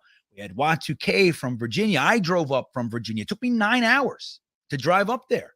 I actually stopped off at my father-in-law's in Baltimore. I said it was 6 hours and I still had 3 hours. I'm like, oh my God, can I sleep at your house? I swear that's what I did. Me and my daughter. She's like, Daddy. I'm like, I hear you, man. It's supposed to be a 6-hour trip. And there were guys from all over the country there. And we were together and we were just like, it's like, I feel bad. It's not even for me. Like, even though it is a little bit, of course, but it's like I look around and I met so many other guys too, that weren't necessarily, they didn't come to the Cyclone. I just met so many awesome people and I sat with so many more and we're the most passionate, dude. Like the fire, and it's like, and I look at the faces again, and we're getting made fun of, dude. The Baltimore Ravens were singing that song, whatever friggin' song, not the na na na one, but another one that's like basically this is over or something. And I can't take it, man. Like I can't. I look around at the faces, and we have to endure that. Like Tyson Roush put out a tweet. He said, "Great, another opening day where I get made fun of by other teams' fans." Yeah, and it's like great, yeah. And that's what bothers me. And then those comments. So it's like, I don't know, man. I just want to see a damn competitive product, Brett. Bullshit. So look, they were talking about, he says, Super Bowl at the draft, week 1, fire the coach is the most Jets fan sentiment I've ever heard. It is. And that's the thing. It's like, we really are. Like, and I get it. I'm in there. So while I make fun or poke or whatever, dude, I get it, man. Like, I do that shit too. Because it's like because the emotional swings are so severe around here that it's like it causes you to do this. I think like half of my mental illness is come from right here. This is why I struggle. This is why I struggle. And Saleh knew it too. Saleh said since 2011, like he knew, he completely understood exactly where the pain began. It was 2011. That was the year when things started to unravel for us. And he knows that. And that's a damn long time ago. It's over a decade now. So it's a lot of pain. Like there's an accumulation of pain that, maybe unfortunately is on his plate. I mean, he and staff have to overcome all of that. And that's the job you signed up for, buddy. That's what we're paying you for. You came here knowing that was the case. And here we are, and this is how you're reacting to it. Not the best, not the best. I'll tell you, Frankie, looking at these comments in the comment section over here, people are going, they're going nuts. Like Tigo, what's up, Tigo? He says they looked extra bad because Fant. Yeah, I mean, look, we're not taking Fant off the. I don't agree with this actually. Lakin was getting pushed back by his man. What does that have to do with Fant? Like you're getting pushed back and you have no freaking anchor and recovery. What does that have to do with George? Like George didn't look good either. Don't get me wrong, but I don't understand this. Lakin was just awful. Period. Right. Yeah, that's the thing. All on his own. Now, I'm not Yeah. saying that the rush didn't look worse because Fant was also not Yeah, right. as. I mean, Fant. I watched at least one Fant a sack that was directly on Fant. I think. Oh, yeah, Fan's bad too, but he's Yeah. dealing with the people coming around the edge. I mean, Yeah, and like you said, I mean, look, it sucks to that you can give somebody this excuse, but the truth is that he was our left tackle, then he was our right tackle, and then 4 days before the game, yeah. he's our left tackle again. So, Yeah, that mean, yeah, right. guys, that I give him an excuse. That's why I focused on Lakin too, because I got no excuse for Lakin. We paid you a lot of money, buddy, to come here. You were our number one right. priority. You were supposed to be not only not bad, but also excellent, and you weren't even close. So that's the surprising part. Fant, I can give an excuse to. We moved him around, we jerked him around, and he even said, "I'd like to have a little more time to prepare at the position I'm going to play. It'd be nice if I had a little bit of more than 5 seconds to prepare for the position I'm going to play. Would be nice." So I could excuse him. But Lakin, what's the excuse for Lakin? I mean, come on now. Yeah. That's the thing. Like, look, as much as I can be blamed, I can be pointed at as someone who defends players I like. I've done that, and you guys know that. The truth is that I was a huge supporter of signing Lakin Tomlinson. He was my number one free agent, the guy I wanted first, and Me he was too. the first guy we got. And I said, that's why I like this general manager. But dude, I can't defend it. I can't. It was It's garbage. really hard to understand. I mean, if we're seeing this on tape, I told you I was a little concerned about his anchor, but then Joe Blewett did a video, so I was less concerned afterwards. But if we're seeing this, I mean, what are our pro personnel people seeing? This LaFleur and Benton were with him in San Francisco. Does Right. anybody know Lakin Tomlinson better than John Benton? And John Benton must have gave the stamp of approval. Oh yeah, this guy's going to be fantastic. And you even heard on One Jets Drive when they had the behind the scenes. We chose him specifically over Brandon Scherf. We were going to go after both of them, and they said, "Which one do we want? Do we want?" They said, "Let's get Lakin. We know him. He's more durable. Go after Lakin." We could add Brandon Scherf here, And at this point, maybe we should have. I don't know. Well, I mean, look, the thing with Scherf is that you can't take away his talent, but he's not going to make it through. I mean, he hasn't made it through a season in 8 years. I mean, so would you rather a high quality player who missed games and backed up by Herbig, or a low quality player who's out there all the time? No, I hear you, but look, the Lakin looked like he was in the same caliber. I know. That's the shocking part about it. Our good buddy Dom C checking in. What's up, Dom? It's good to see you, bud. I'm sorry I didn't call you back. I've been in bed, my friend. But I'll reach out to you tomorrow, I promise. Jeff Smith did a wonderful job whiffing on blocks downfield and standing around looking pretty when given the opportunity. Now, admittedly, I can't tell you honestly that I watched Jeff Smith, but sounds like Dom C did. I know that he rewatched the game at least twice through the All 22. I caught that on Twitter. And so I'm gonna buy it. I'm gonna buy what he said. And if that's the case, just move Mims. If Mims can whiff on a block, and actually Mims is a good blocker, very good blocker. What the hell? If Jeff Smith is going to do nothing, what is the point? Have him be inactive. Get Mimsy on there.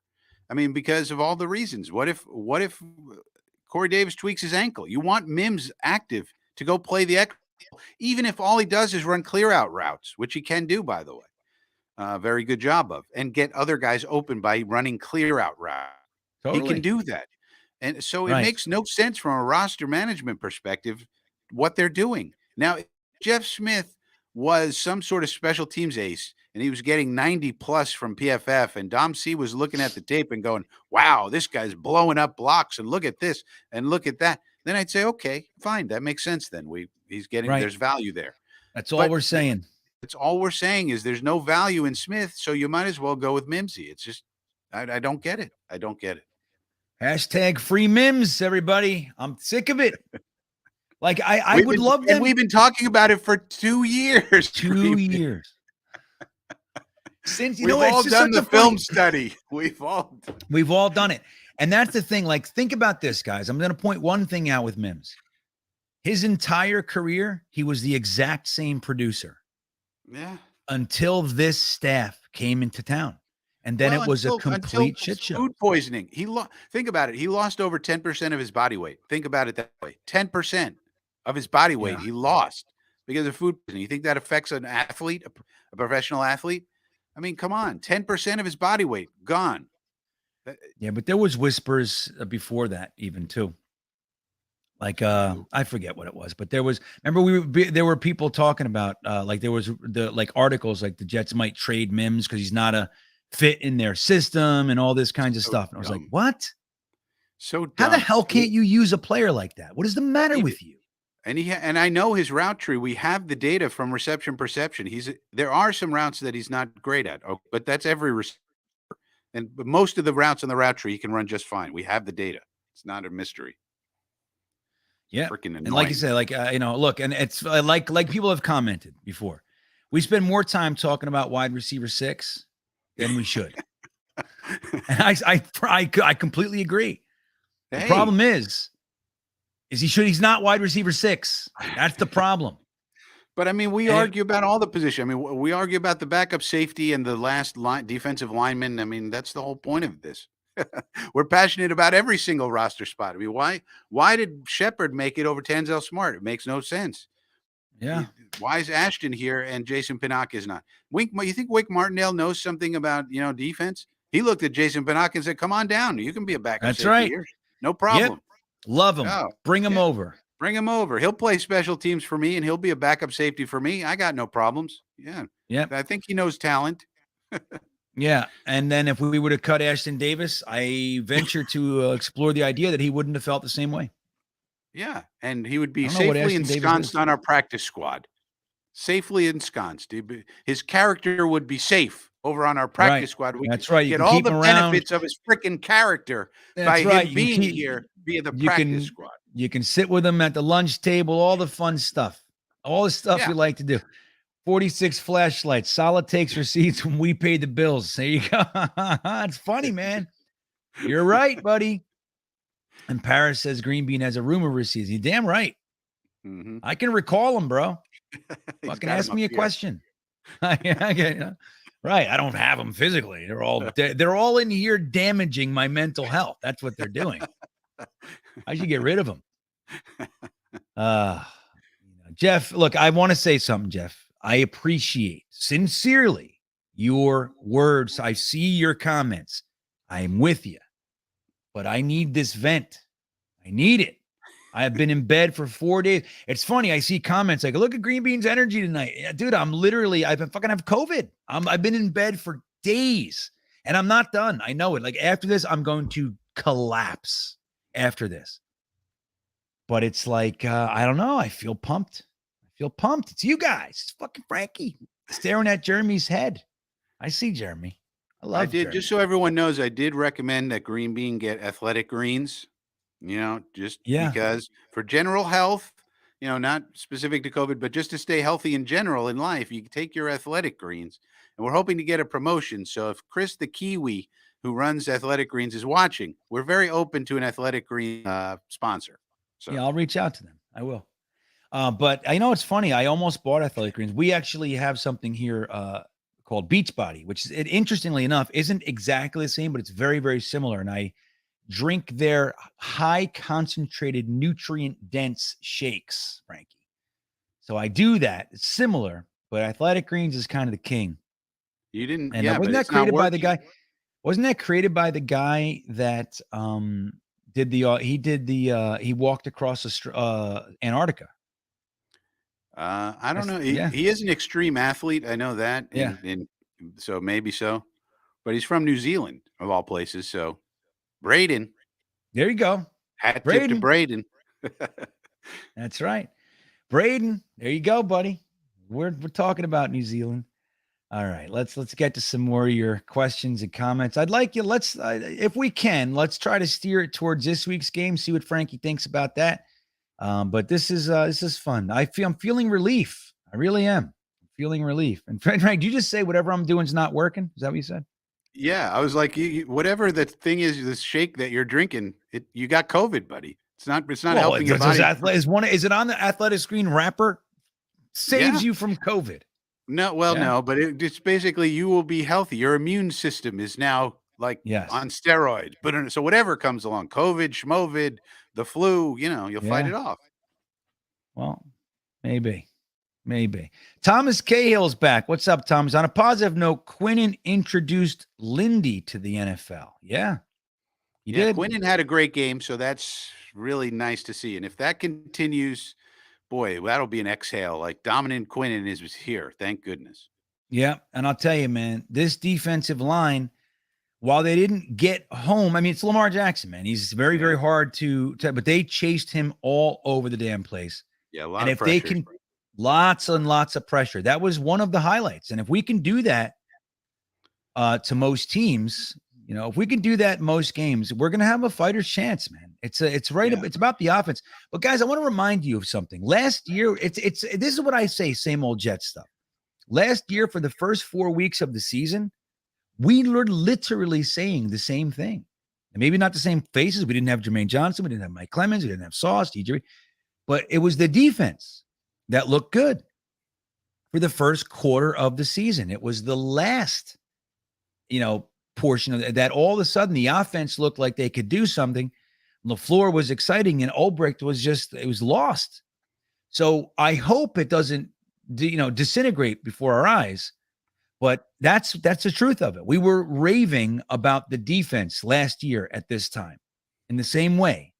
Now, I do think we've upgraded and we've added talent, and Quinnen finally has some partners on the line and everything. But, I don't know. It's hard for me to get too excited. But if we can do that, because, consistently, that's going to be that's going to give us a puncher's chance, man. Yeah. We've got to be able to stop them from scoring. And if we can ruin the quarterback's rhythm, that's where it all starts. That's where everything starts. And they definitely provided that. They chased Lamar Jackson all over the damn place. And it's fun to see. It's one of my favorite things, by the way. Pass rush, nothing better. The only thing better is touchdowns. Bombs and touchdowns. The only thing that beats it. Pass rush. Wins. I like wins. Wins beats it all. Yeah. That's right. You are correct, sir. Edward Ziff, what's up, Ed? I need a Super Bowl win before I die. I'm 61. Ed, I'm sorry. I don't know. You might want to root for the Chiefs then, Edward. Yeah. Or the Chargers or any of these. Just to play it safe. Pick another team. Yeah, Ed, I wanna believe for you, buddy. I know I'm 50. I'm gonna be 50 this year. It's like, shit, man. This is 40 years.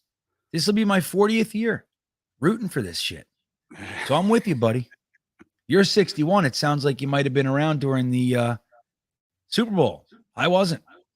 So you might already have one, Ed. You friggin' ungrateful bastard. There's lots of teams have 0. Think about being a Buffalonian Bill fan. Yeah. Well, right now, I'd be happy with that. Well, but wide right, 0 for 4 in 13 seconds. That's what they have now. I'll tell you what. Is it worse to lose 4 Super Bowls and just be dominant in the AFC for that period of time? Like, to have those 4 great seasons. Is that worse than sucking? I don't know. There's an argument. Yeah. That kind of disappointment. The 4th one was almost like, the first Super Bowl. Right. Yeah. It was like, they're going to get destroyed. The first one was interesting. The Giants, that was a damn good game.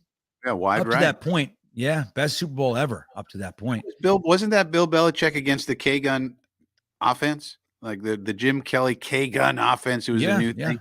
And Belichick ran his famous two-man front. And so, interesting stuff. Yeah, dude, Belichick's a defensive genius. Like, make no mistake. I hate the piece. I hate him.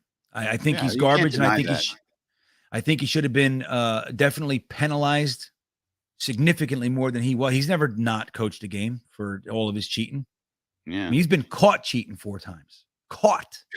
So, you really. It's like, listen, I'll tell you. I come from the world of drug addiction, right?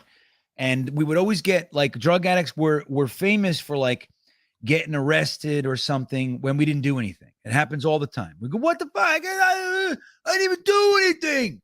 And this guy brought me in. But it's like, yeah, but you're a drug addict, right? Yeah. You do know that every single time you've used drugs, it was illegal. So you did something. Right. It's like, and it took me years to get that through my head. I'm like, wait, you got a point. I live illegally. Every morning at 5 a.m., I'm at the projects in Newark procuring illegal drugs, and I'm driving my mother's car, who's still asleep, with no license.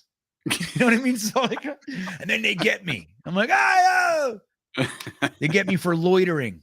You know, you're in a bad place. You should. So it's like one of those things. It's like, shit, man. Anyway, I'm sorry, Ed. Look, I hope, buddy. I do. I do. Kyle Ornsby, what's up, Kyle? He says, was watching the game Monday night and neither team had to punt until the fourth quarter. That's all I ask. Is that accurate? No, we punted. Oh, the Monday night game. Yeah. Oh, I got you. Seahawks and right. I thought he meant he watched our game on my. Okay, I hear you, Kyle.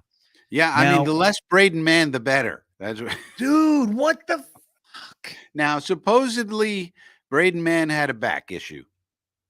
All right. We did bring in an extra punter, Greenbean. I don't know if you saw that news. I saw that. I saw somebody said like they attached it to his stats. Terrible. Yeah. Nania was saying it was like Nania. We brought in 4 guys to try out, and Nania said, and we got the list, and Nania said, "Oh, out of these guys, I like this one. He had this great stat." Then 5 minutes later, the Jets tweeted out, "We've signed Ty Long," and it was like the wrong one. And then so Nania said, "Oh, we picked the worst one out of the whole list. Here's his stats." Blah, blah, blah, blah, blah. Yeah. So I don't know. So I heard that. Now, hey, look, I don't know what is that. What like? I don't know. Look, one of the areas that I am most disappointed. What's that? Boyer, Coach Boyer. Why does Coach Boyer always escape criticism? This is Coach Boyer again.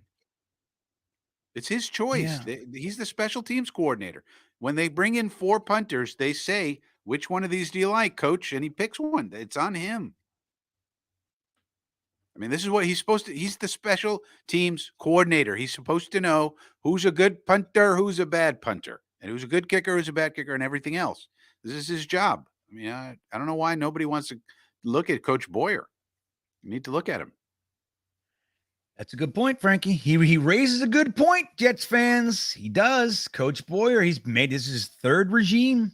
He's been here the longest. He's the longest tenured Jet. That's what he is. And he's somehow seems to be good with the coverage teams. We always rank pretty high, at least under Saleh we have on the coverage teams. So that's one thing. But the kickers, I think he has a problem with kickers. I think so too. And I would have kept Pinheiro without question. Yeah. And the Braden Mann thing is disappointing because, I mean, he's still so young too. What is this? Is this his second or third? He was so good at Texas A&M, right? So he's the best. What could have gone wrong? What happened? I'll tell you what. He was the biggest punter deal in his draft. And then you had Matt Araiza last year. Everybody's saying we should cut Braden Mann and draft Araiza. The silver lining is he's not Araiza. So whatever, you know what I mean?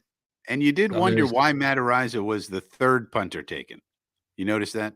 Yeah, that's interesting. Yeah. And now we kind of know. Mm-hmm. Teams probably did a little digging. On little Araiza. Yep.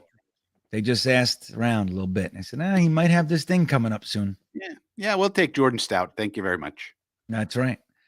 So I don't know, Braden Mann, when that happened, dude, you should have heard the fans in the stadium. It was like, fucking Braden Mann. Like on that real clan. It was just like, it was brutal. That was so bad. I was brutal. Like, what the frick? So Eric Terosian checking in. Thank you, Eric. He says, spent over $1,500 of hard work money to fly from Los Angeles, or that might be Louisiana. I'm going to stick with Los Angeles for now, and watch my first home game. Had I known that's how they'd play, I wouldn't have spent $1. Yeah, it's welcome, so Eric. That's a weird one. I was thinking about this too, like because all you guys went and everything, and I was feeling bad for you guys. But then I was like, you and Jeremy and everybody got together. You had a great weekend. If you think about it from an experiential point of view, it's almost like you have to try and have a good time outside of the game, and the game is extra, because otherwise you can never guarantee that the team is going to play well, right? And then you're going to have a Yeah. situation like this with Eric. $1,500 it cost him, and he put all of his expectation on the team. Well, when you do that, boy, that's a gamble. Yeah, well, it really is. Look, like I've shared with you guys, I went to every Jets game for an extended period of time, numerous years, over I think it was 6 years, is it 5, 7 years, and then I would go even the years after that when I wasn't going to every game, I was going to like half of them, right? So I went to so many games, and I used to go to as many concerts in the same basic area, the Meadowlands. So I would go to the arena or sometimes the stadium. I used to love going to concerts. And I would think this every single time I walked in. I'd get like a little burst of good mood because I knew walking out, there was zero chance I was going to be pissed off at a loss. I'm like, it's going to be good. I'm going to be good. I like this band. They're going to be great. And that's it. I knew we weren't going to lose. I wasn't going to have to walk down the damn turnstile in silence. I wasn't going to have to do the thing, the walk. So I'm with you, Eric. I am sorry to hear that, my friend. I didn't put any oh wow. I didn't put a numeric value. It's one of my things. I kind of hide from that sometimes. Like, I don't want to know. You know what I mean? I do that. I run from the specifics. I probably spent, I don't know. I probably spent 500-600 this weekend. Probably.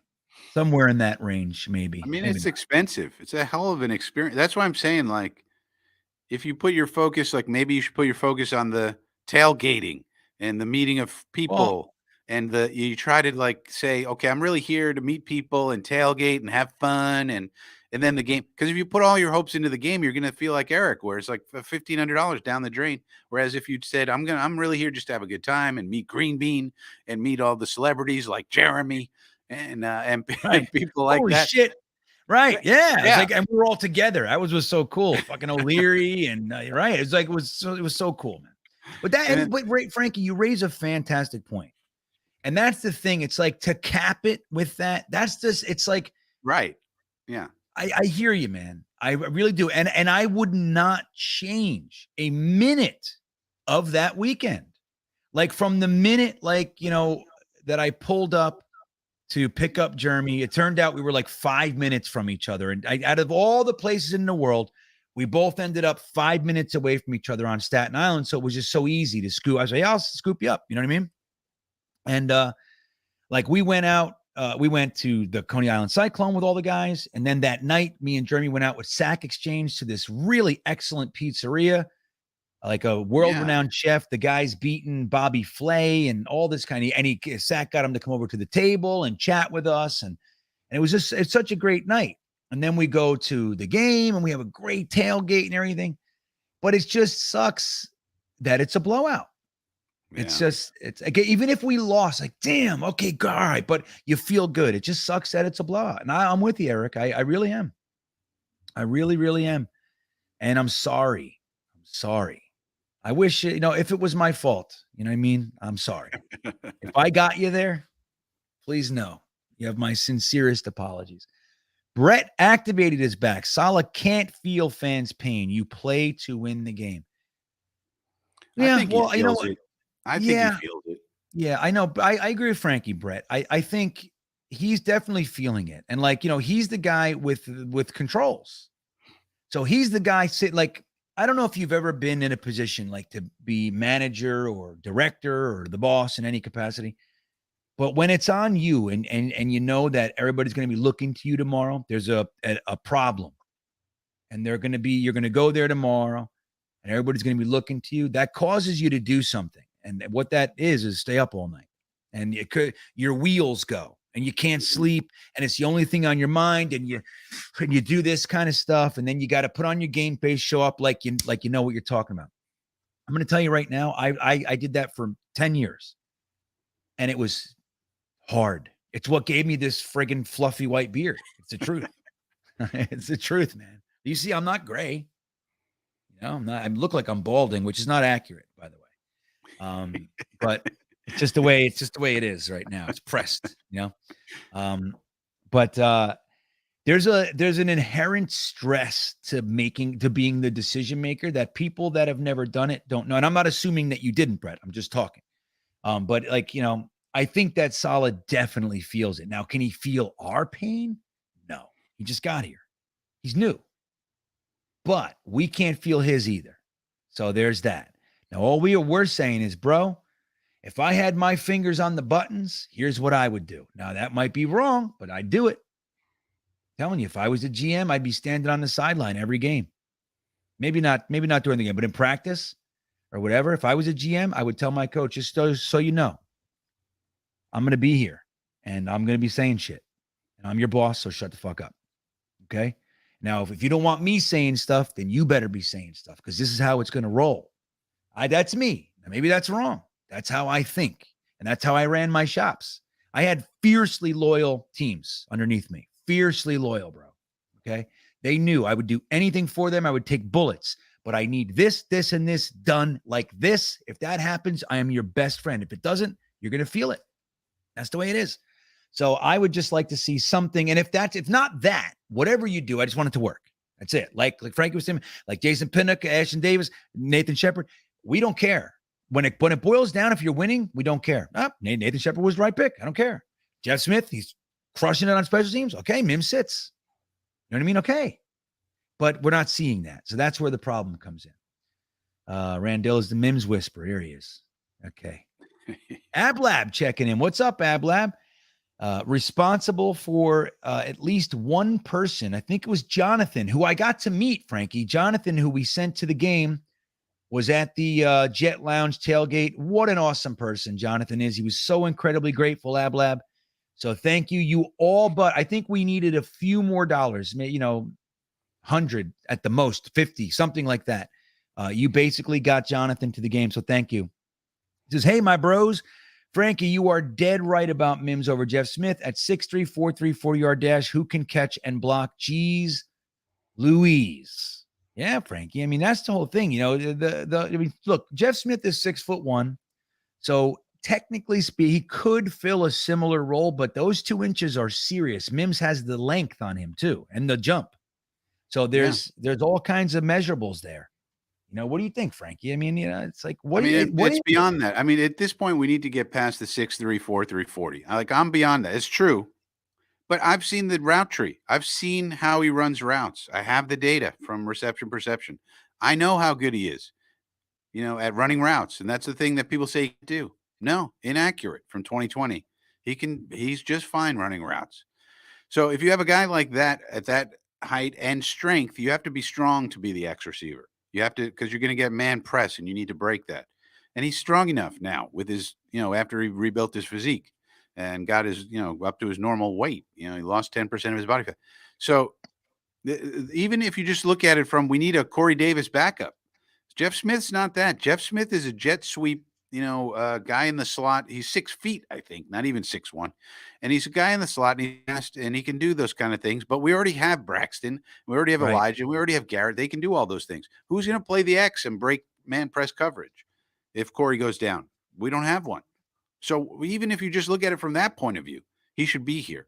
So it makes no sense whatsoever. And it makes you question all of the decisions they're making.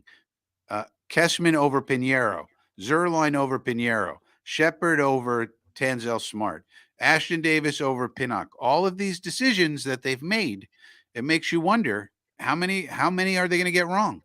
Yeah. Yeah. I know it's frustrating. This is a good point. This is a good point by Jeremy too. John Benton needs to be looked at very carefully as well. What the hell are you doing, Benton? Well, it's funny because you look at what the hell was his name last year, the offensive line coach. Oh, not Frazier. He was the assistant. We got him from the Bengals. He came over here. We had the worst offensive line in the NFL for 2 years. He goes back to the Bengals, and they were good. Oh yeah. The hell's his name? I forget. Benton, I've never heard any of the offensive line gurus that I follow on Twitter talk about John Benton, So I don't know. He has a good reputation. So I don't know. That's a good point. But And John Benton had to be one of the people who was banging the table for Lakin Tomlinson also.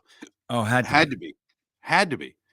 And so if he's going to be bad again, Lakin, like, let's hope that was the worst game we're ever going to see out of Lakin Tomlinson. Let's hope so. But if it's not, and he's bad again, and he continues to be bad, we just spent a boatload of money because we had coaches and pro personnel scouts telling us Lakin's the one. You know, that's a problem. That's a big problem. Big pick, Frankie. Big pick. Mahomes threw up a desperation pass. His receiver should have had it, in my opinion, but he didn't. And the Chargers just got that was a pick six. That was a flag on it.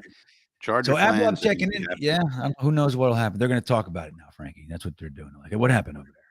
He's like, what I saw is this. He's like, yeah, but I didn't see that. So what do you want to do? That's what I'm talking about. I think it happened this way. Yeah, but I'm in charge, so I'm going to say this. What is he saying, Frankie? Holding. Defense, or is that offense? I can't tell. That's offense. The play's dead. All right. Ablab says he doesn't think Lakin Tomlinson has 2 bad games in a row. Well, that's our hope. I mean, what do you think, Frank? If you had to bet, I mean, I saw his technique. It was awful. He has no anchor. He was getting pushed back and he couldn't recover. I don't know what to tell you. I saw this on tape where there's times when he's getting pushed back and he hops backward and he never gets anchored and planted and can't reset his hands to position the defensive player, whether that's up or this way or that way. You have to use your leverage to get him off of you. And he just doesn't seem to be able to do that. And I don't know how that's fixable. To be honest, it's to the point I was actually thinking about tweeting at what's his name? Duke Manyweather to ask him about it. Because I'm genuinely curious if my eyes are lying to me or what the hell's going on. Yeah, well, I know. Well, if you look at, one of the things we did is we looked at him last year, right? We did quite a few. I mean, I even did it. I looked at some games last year and he looked form fit, bro. So, yeah. I mean, he looked great, great use of his hands, great balance, good bend, always on his toes, good bounce, bend with the knees. Like, so, he had it's like, I don't know what happened. And it's one of those things. It's like, look, it's the same thing like with Dwayne Brown. He has been injured none. I think he's never injured. 12 years. He comes to the Jets 1 week. Yeah. I mean, that's a random thing. I mean, the same thing happened to N'Keal Harry in Chicago. I mean, they trade for N'Keal Harry. He shows up for practice and breaks his leg in the first day. Yeah. Welcome to Chicago. Hey guys, how are you? Oh, I'm out for the season. Sorry. Yeah. Sorry. So that's just luck. But I mean, when it comes to these technique things, it's like, I don't get it. I don't get, and I don't also get why, if an adjustment could be made, it wasn't made in game. What is Benton looking at? Benton sees this going on. And if it could be fixed, why didn't he just tell him, listen, Lakin, whatever the fix would be? I don't even know. Right. What are we coaching? That's what I want to know. Yeah. What are we coaching? Where's the coaching? That's my whole point. And that's my whole point with Robert Saleh too. It's like, I don't see coaching. Like I look at other teams, like I watch other teams and there's all kinds of work going on. I saw it last year with, what the hell was his name? Kavanaugh. He was like working. You could see it. Coach Rudy, even Coach Rudy, the linebacker coach, you see Coach Rudy working his butt off. Yeah. You see him. He's running around. Okay, Quincy, they can't block you if you do. Coach Rudy's all over the place. I don't know what Benton's doing, but maybe I'm not looking at Coach Benton. Maybe right. We got to, we got to take a look. We got to take a look. We got to try to poke our eyes at that guy. Ablab checking back and he wants to say, hey, did that dude that bought a ticket? Dude, he had a great time, man. Now, I can't speak for his game experience, Ablab. I didn't see him after that. I'm sure he had a miserable time. I'm going to be completely honest. But before that, the dude was one of the most grateful people I've ever seen in my life. Oh, good. That's good. Dude, he couldn't believe it. So Ablab again, man. And I know I talked about it. I didn't know that you asked this question. So I already kind of mentioned it, but he made a point to make it over to the tailgate so he could thank me. And like I mentioned before, that was pretty much you, bro. So I think we needed a couple more dollars to get him in. But that was pretty much you. So thank you so much. It's his first time. ever. He was first, and let me tell you that stadium experience, like the parking lot experience, is legit. Like the energy is high, man. Jets fans are no joke, and you could say that about most teams. You go to most teams that have parking lots, not every team does. You go to Cleveland, there's like little parking lots all over the place. You don't really get that vibe. Like everybody, 80,000 people in one space. You know what I mean? But the Jets fans are just incredible. There is flags and campers. I mean, it's incredible.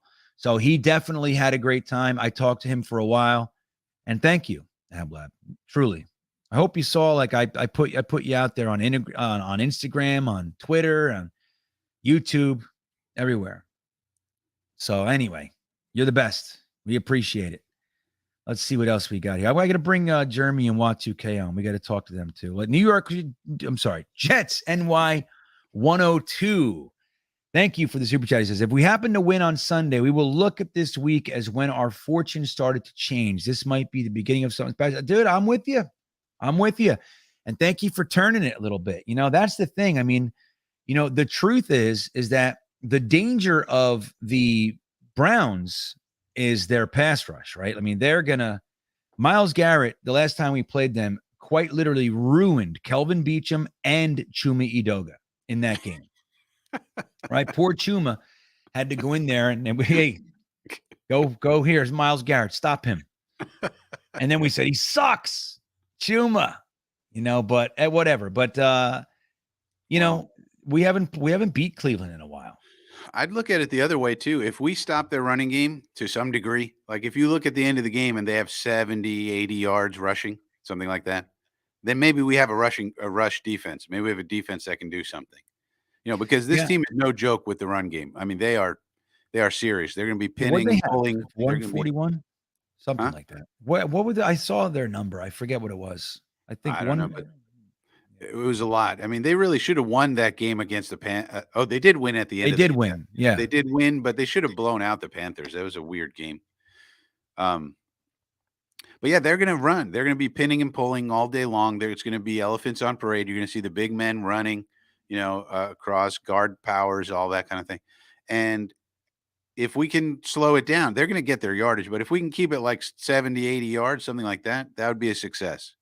And that would mean, I think, that we might actually have a defense. So I would look at it that way. Yeah. And if we can do that again, if we can contain that and provide pressure consistently on their quarterback, but the first thing is about stopping the run because they'll run it all day. Yeah, they'll have one of those games where Jacoby Brissett throws it 12 times. Yeah, that's what they want to do. Yeah, if they can run it, they'll run it. But I'm with you, man. Let's hope. BG, that kid, checking in. What's up, GreenBean and Frankie? I'm concerned about the offensive line and Joe D's ability to properly scout offensive line and construct a high level. And I tell you what, I'm going to be real honest. Man. You guys know how I've been. With Joe Douglas, I've liked most of the process. I've liked a lot of the choices. But this offensive line shit, this is getting nuts. I mean, it comes down to Lakin, though. It comes down to Lakin. I mean, Max Mitchell looks like he's something, so that's good. But how can you blame Joe Douglas when we had a staff? Our entire offensive coaching staff was with Lakin Tomlinson in San Francisco. They had to be banging the table, and we have pro personnel scouts also. It's not just Joe Douglas. So if you have an entire coaching staff and all of your pro personnel scouts are saying, Lakin's the one, we want him. He's more durable than Scherf. Scherf, they're on the same level, but Lakin's more durable. He fits our scheme. We know him from San Francisco. Get Lakin in here. That, to me, I mean, if you're Joe Douglas, what are you going to say? No, I'm going with Scherf. No, but still, look, you raise a good point. All right. But the other thing is, when there was no real, and look, I'll admit, you guys know this, I was a fan of just going with Becton and Fant, right? And then you draft Max Mitchell and you got Chuma or whatever, one of these guys as backups. And that's what you do. You go. Now, clearly that was not a safe plan. And Becton got hurt again. And then there wasn't, yes, you signed Dwayne Brown, but there probably should have been more going on. And even after when Dwayne Brown Where's Darrell Williams? Where's Eric Yeah, Fisher? that's something I don't understand. Why were we so? That's another point about the roster. Why are we so confident in Connor McDermott? For God's sakes, like Eric Yeah. Fisher is still out there. Jason Peters, we could have brought in here. I had a whole plan for Jason Peters. Bring Jason in here. You tell him, look, after this year, you want to. He said he wanted to be a mentor and all that. This year, you be a backup. After this season, we'll bring you in as a coach. You can join John Benton's staff. Let's bring you in. We'll pipeline you. You'll be a pipeline coach. I had a whole thing for Jason Peters, and we didn't bring him in.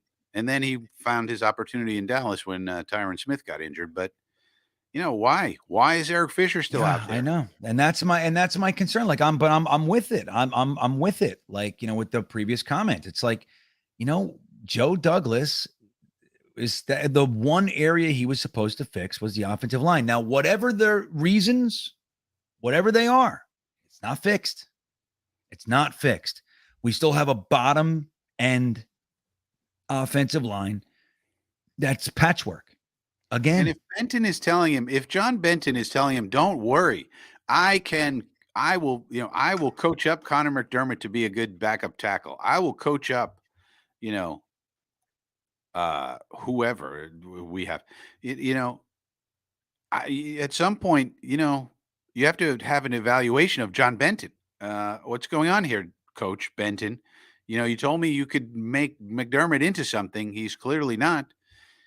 Now on the other hand, maybe we coached up Max Mitchell to be something. So, you give him credit for that. And then George Fant played really well last year. He had a bad game this year. So Fant has to basically revert to form. And, then Lakin has to be Lakin. I mean, I'm sorry. This was not Lakin Tomlinson that we saw in this game. There was someone else who's in Lakin Tomlinson's body. I didn't. So if those things happen, which are logical, like Fant should be Fant, like, that's not a problem. And if Max Mitchell is actually pretty good and Lakin goes back to being Lakin, now we have a decent line. So, I mean.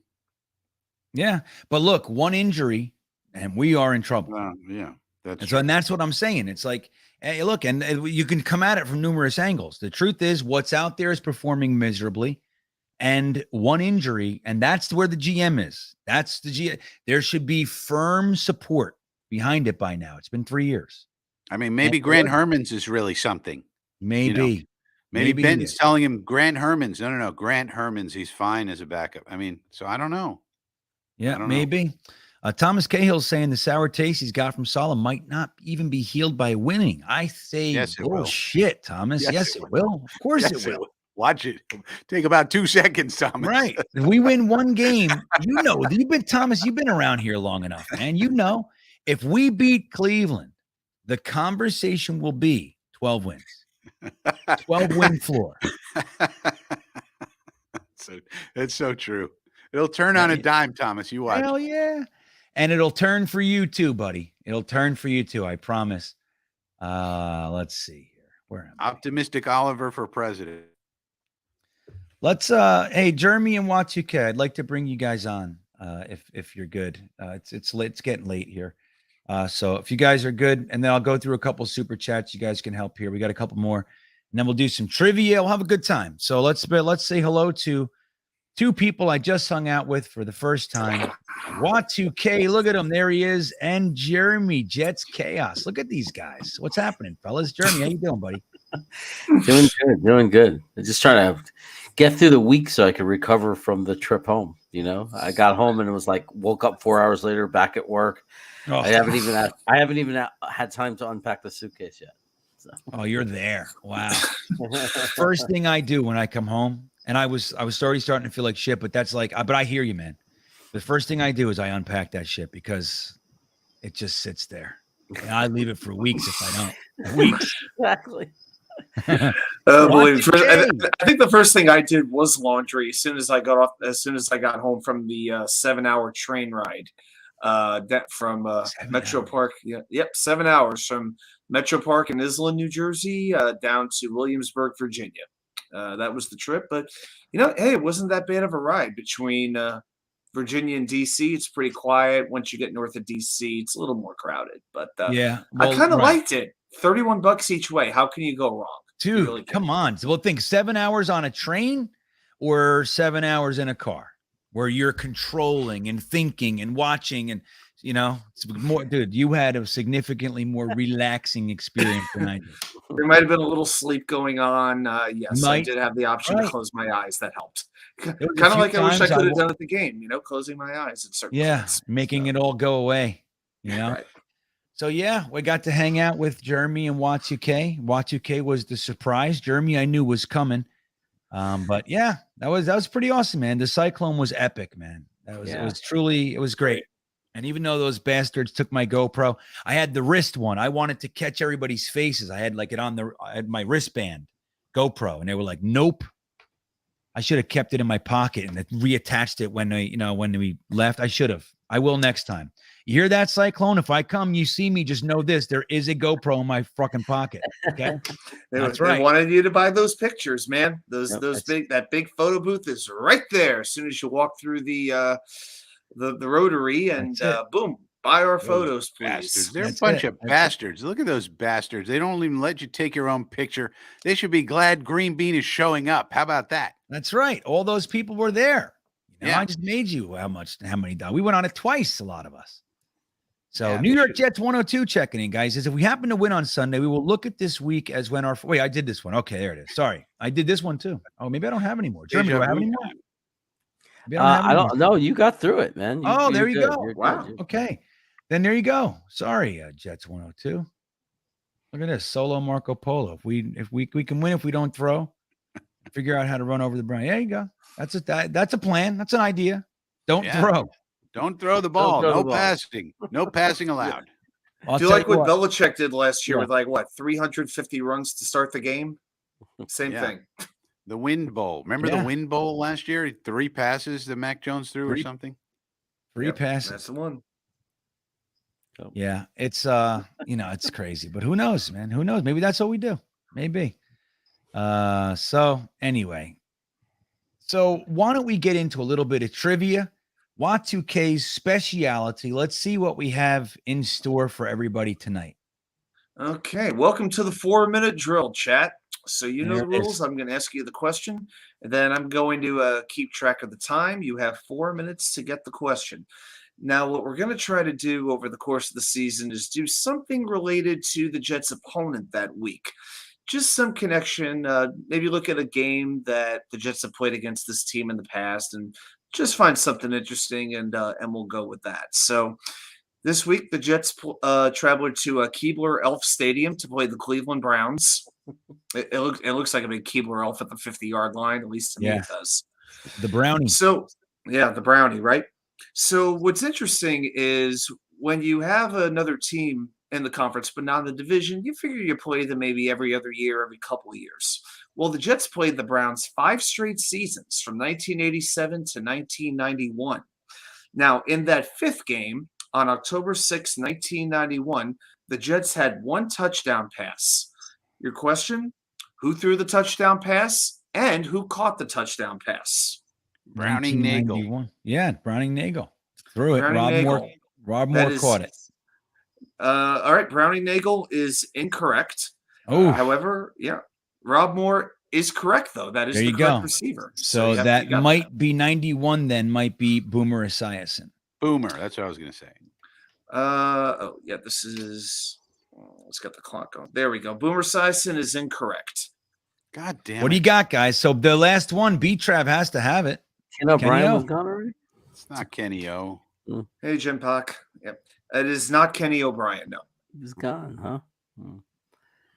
Came Let's in after see. O'Brien. All right. Glenn so Foley. it's not Browning Nagel. It's not Boomer Esiason. Who was Browning Boomer's backup? Was it Troy Taylor? Troy Taylor? Not even sure. I don't even know. Was there a Troy Taylor on the Yes. Jets? Or are you 100%. trying to If name- I okay. say a name, it's real. All right. I was. Troy. Is it all right? No, So it it's is not- it's not. Trudeau then. Trudeau was Boomer's backup. That is incorrect. Dude, what the fuck is this? Oh, you know what it was? It's a running back. It was Blair Thomas. You got it, Blair There it Thomas. is. Oh, trick Greenbean question. got That's it. why. Trick That's why. play with a You know trick what? Hey, listen to question. this. I actually remember the headline the next day after that game. You want to know what it was? Blair has a flair for passing. That was the headline on the Post or the News, one or the other.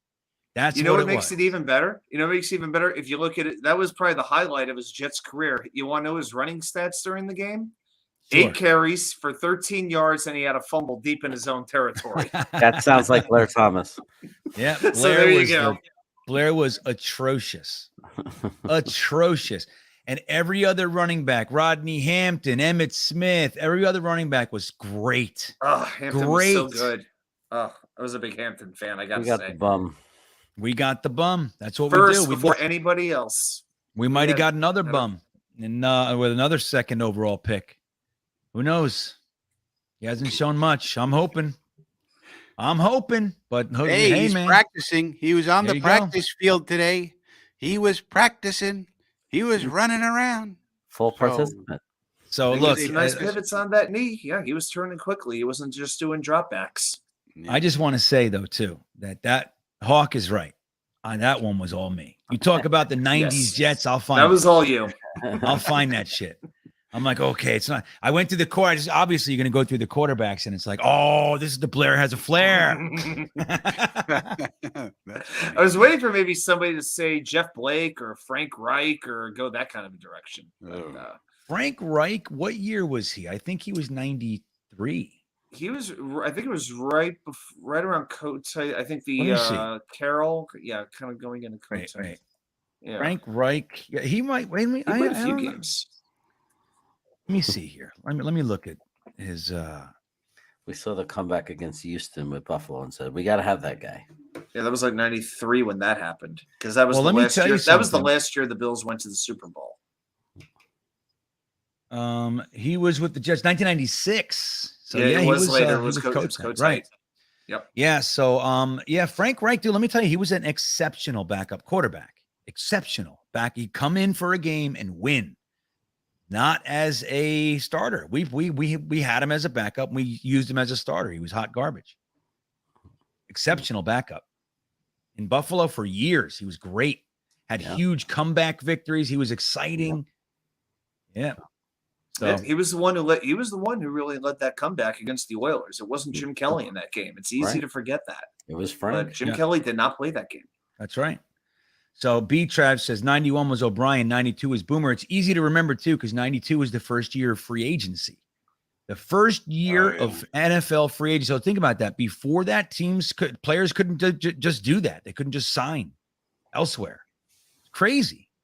Freeman McNeil was one of the people that got that passed. He was part of like a 4 or 5 player group that lobbied the NFL and took them to court and all the other stuff and the Jets. Let me tell you something. Year 1 of free agency, we won. We got everybody. We got Ronnie Lott, Leonard Marshall, Boomer Esiason, and it was crazy. We got Art Monk. So exciting. Art Monk. Nick Lowry. I think he wasn't the first year though. He was a couple years later. Oh, was he? And was that the Reggie? What was the year that Reggie White? That was left? Reggie White. He was, and we went hard at him. That was too. The one. Matter of fact, Reggie White said one of the reasons that I'm hesitant to sign with the Jets is their quarterback situation. If they had a quarterback like Boomer Esiason, I might consider them. Wow. The next day or 2 days later, the Jets signed Boomer Esiason, and the headlines were like, Reggie, he's here. Like that kind of, we got him. Wow. And then he went to Green Bay and was quite literally the best free agent of the whole class. Ronnie Lott was great for us, though, man. Leonard Marshall, not so much. But wait a minute. Let's talk about. There is something I heard. I want to know what Jeremy and Y2K think about it. I saw something about rumblings. Mike Francesa is hearing rumblings that the Johnsons might want to sell the team. Yeah, I heard that. Between Jeremy and Y2K, you think anything to it? I think they maybe put feelers out, but I listened to the Francesa podcast, and they said it wouldn't be for a couple of years anyway. So this is not anything imminent. This is not the Wilpon suddenly selling to Steve Cohen or anything like that.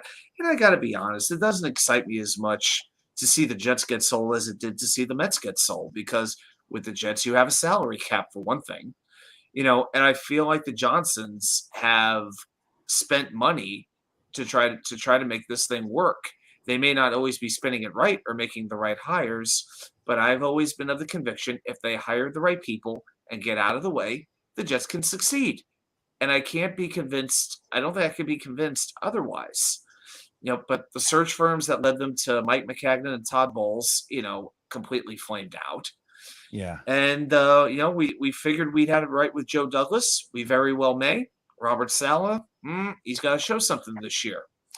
So to me, the bottom line is we got to 2 AFC championship games in a row with the Johnsons as owners.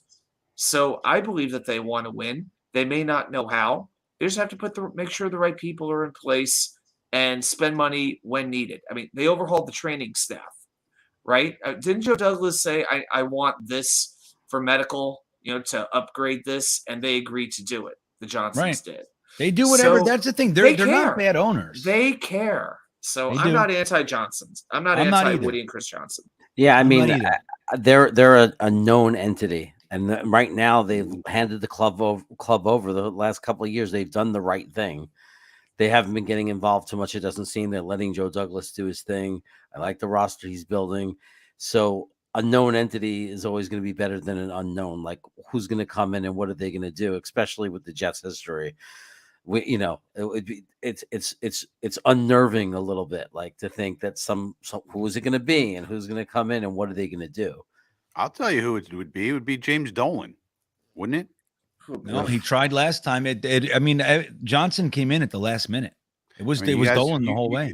Anybody who wants the Johnsons to sell, you really want James Dolan running your team? I mean, so that's who you. I don't need him owning 3 of my 4 teams. I do not need that in my life. Well, so I kind of agree. I don't want the Johnson, and I don't see why the Johnsons would sell. This is an asset that's very rare to own. Yeah. They have those kids, all those kids you see in the draft room. Those are all their kids and grandkids and everything. Why wouldn't you just keep this as an asset to hand down in your family? And in addition to that, the stadium itself is an entity. That's a whole other corporation that owns that, and it's co-owned with the Giants. But that's another entity that's just a cash cow for all the concerts and the soccer and everything else. So why? I don't understand why they would. It just makes no sense. Well, they could get a boatload of money, but they already have a boatload of money. Yeah, I mean, I guess the only way that there could be an issue is if neither Woody or Chris had any kids who wanted to take over the team. I mean, it's the easiest thing in the world. Why wouldn't you want to? Yeah, you just pay, let the GM make decisions and you pay. See, it's a cushy job. Like, it's a cushy life. It's nice. Yeah, the thing that the Jets did wrong for so many years is that our president of football operations wasn't a football guy. So that's where this stuff all came in. What the hell was his name? Neil Glatt or whatever. Neil Glatt. Yeah, Blatt, something like that. Yeah, Glatt. I was thinking Steve Gutman at first, but yeah. No, Glatt. Yeah, but so that's the thing is that like when it came down to it, we didn't really know what the hell we were doing as far as building a team, getting the right GM and all this kinds of shit. We just went with what we thought, but we didn't know what to do. They didn't really know what to do. But let's be real. I want to remind everybody of something. Now, it's been a long time since we've won, but the Johnsons are the best Jets owners. As far as wins in their tenure, it's them. I want to remind you of that. Now, granted, they've owned the team for a while, so there's that. But the first 15 years, 10, 12 years, whatever it was, they were great. We were in the playoffs all the time. We were competitive all the time. And that goes from Parcells to Groh to Herm to Mangini to Rex. We were winning. And I honestly thought, I told my son, even in that 2011, he was young, but I told him, don't worry. We didn't make the playoffs this year, but we'll never be as bad as I've seen again. And little did I know. I was wrong again. 2011. What happened is 2011, the collective bargaining agreement changed, right? And then we did not adjust properly to the new CBA and all the new rules, and that has haunted us for the past decade, right? That's basically the bottom line? Yeah, one of the rules, if you remember that lockout situation, I remember one of the rules, if you were in the Final Four, then you couldn't sign a free agent until you lost a free agent. And that really hurt the Jets' ability to retool after they'd been in the AFC Championship game. Yeah. So Ablab's asking him, if we got a new owner, would we get a new stadium? It's like, I don't know.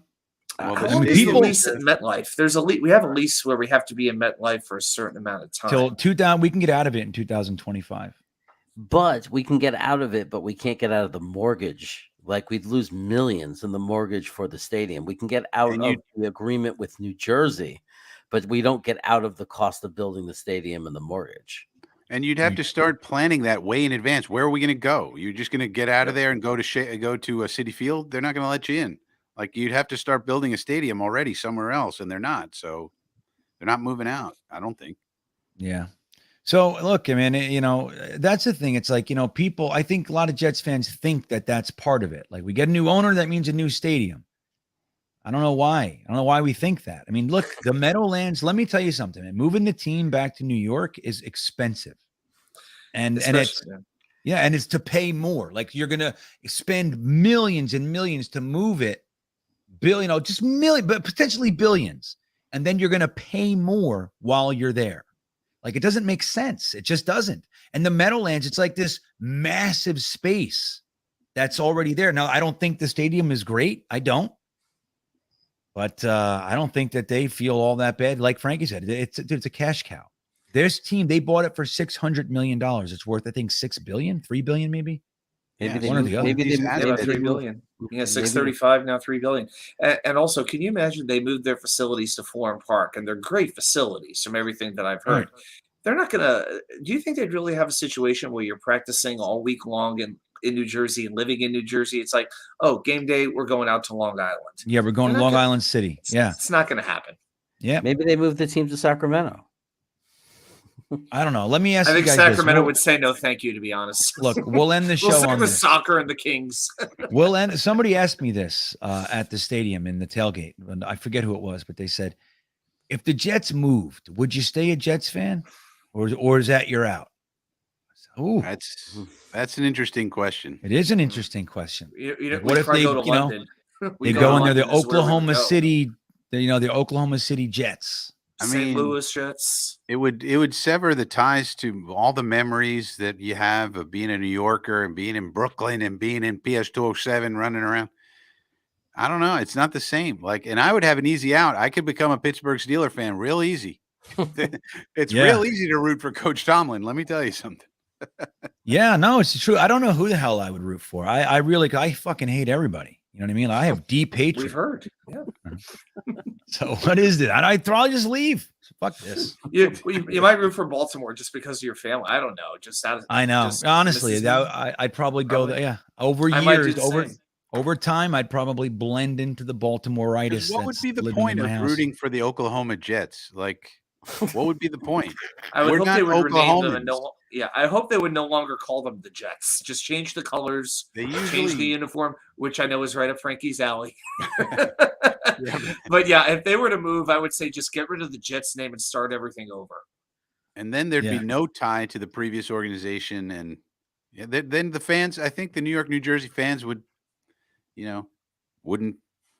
go with the new team. I don't think, for the most part. I don't know. I mean, I see a lot of both in the comments right now. But Bino says no one's leaving. I mean, that's the truth of it. Nobody. Why would you leave? No one's leaving. If the Johnsons sell the team, they're going to sell their share of the stadium too. So even if they sell the team and the stadium for billions and billions, well, you're gonna have the same situation, except James Dolan's going to be the owner, and you'll still have the same stadium, and it'll still be in New Jersey, and that's just the end of it. The whole West Side Stadium, when Mike Francesa killed the West Side Stadium, that killed the New York dream. So how did Francesa kill it? Well, he went on the airwaves and poisoned the public that this was a bad idea. He went on every program he went on, and he said, this is a bad idea. It's not good for New York. And he would go on and on about it. And then public perception was swung in the direction of no to this stadium on the West Side. And that helped kill the deal. So that was the last best hope for a New York stadium for the Jets. Yeah, somebody said, I just had the comment up there. I already forget who it was, but I agree. The West Side Stadium was it. That was our chance. Once they decided to join up with the Giants, and that's the thing too. Think about it, man. They split all the costs with another team. Yeah. Like they have, and they didn't take taxpayer money. They didn't take any taxpayer money either. That's the other thing.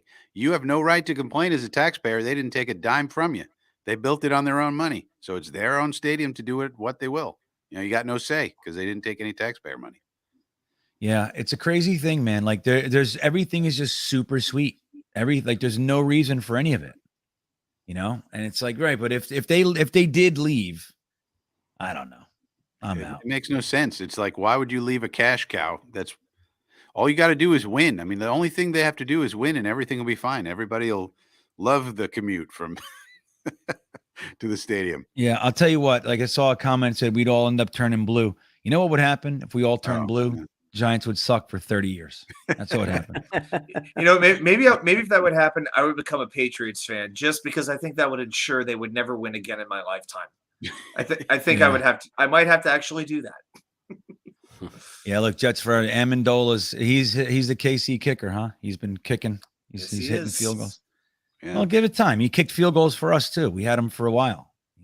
He just former Jets go to other teams. Breaking There's news. 8 kickers. There's 8-9 kickers that are ex-Jets that are now around the NFL. I mean, I saw that chart and it was like, oh my gosh. I mean, the guy we should be mad about is freaking Pinheiro. He got picked up and he kicked 100% of his field goals and kicks in the game. Where is he? Where did he go? Carolina. Jacksonville, Carolina. Carolina. Yeah, Carolina. Yeah, but the And he launch said he's angle young. wasn't high enough when it. He kicked. It was too low. He doesn't have the leg talent. Yeah, but he kicks them all right through the upright. What are you talking about, Coach? Doesn't have leg talent. Like we're getting sabermetrics on with field goal kicking. I mean, are we serious? Yeah, God's sake. I just want to point out, I'm seeing a lot of comments, and they're 100% accurate. Carl Loftus is a beast. Just wanted to tell everybody tried to tell me he's garbage. There was a guy. I just watched him get stuffed. What are you talking about? Oh, he's been chasing him around all night. I don't know. It depends what play you watch. Look, an edge rusher's not going to, they're going to get beat. They're going to. Depends which play you watch. Right. Yeah, but at the end of the day, you look. It's like Carl Lawson. The plays I watched him, he hit brick walls. Yeah. But at the end of the day, I looked. Oh, look at that! Holy shit! He had a good day. I thought he sucked. You know what I mean? But that happens. But it's one of the. There was a guy. I was on the Jet Lounge one night, and there was a guy that came on, and he said he actually runs one of the shows, and he said if Carl Loftus was picked by the Jets, I literally won't watch a single game. That's the worst. I'm like, well, what? You don't know what you're talking about. I'm sorry. I mean, why would you think that right out of the gate? I know because people are nuts. That's why we get the rep we have. Look at that. It's like it's 0 to look. He's getting double teamed and still pressure. Getting double teamed. See that? So, still getting double teamed tells you something, right? That's right. Yeah, right there. We got to stop this frigging guy. Yeah, this guy needs a double team.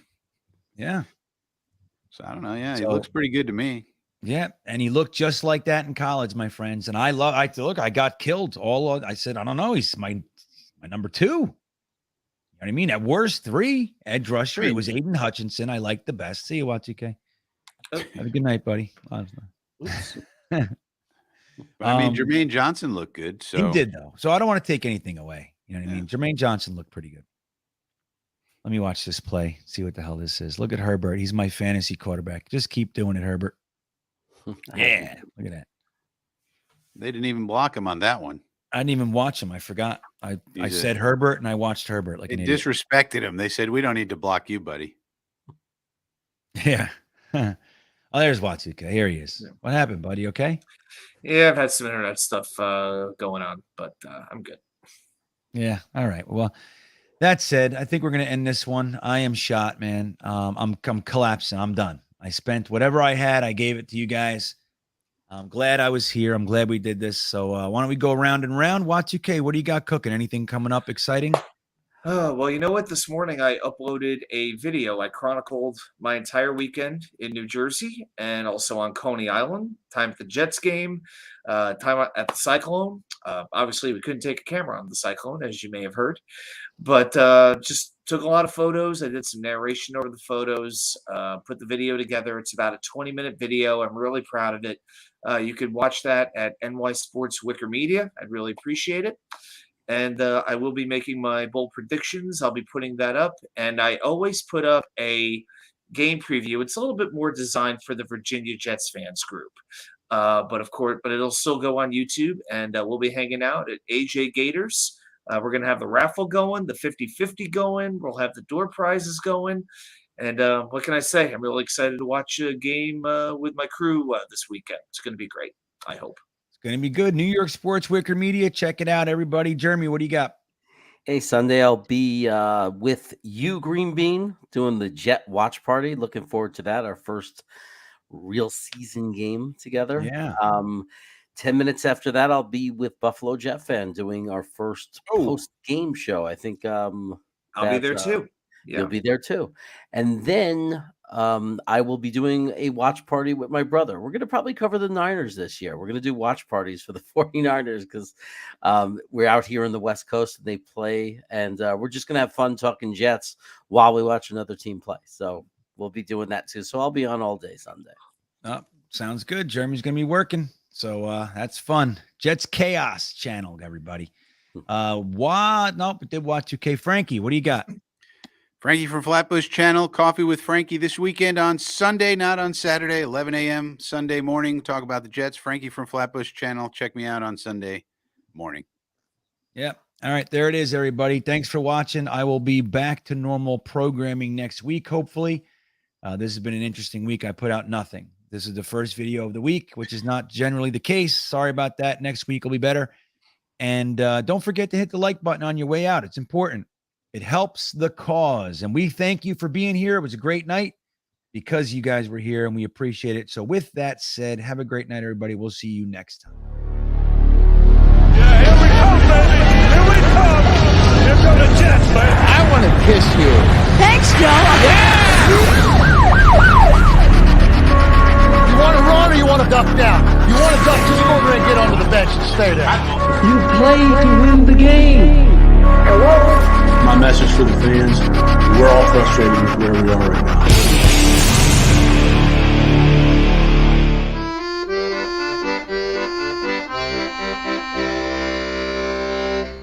Jets, Jets, Jets.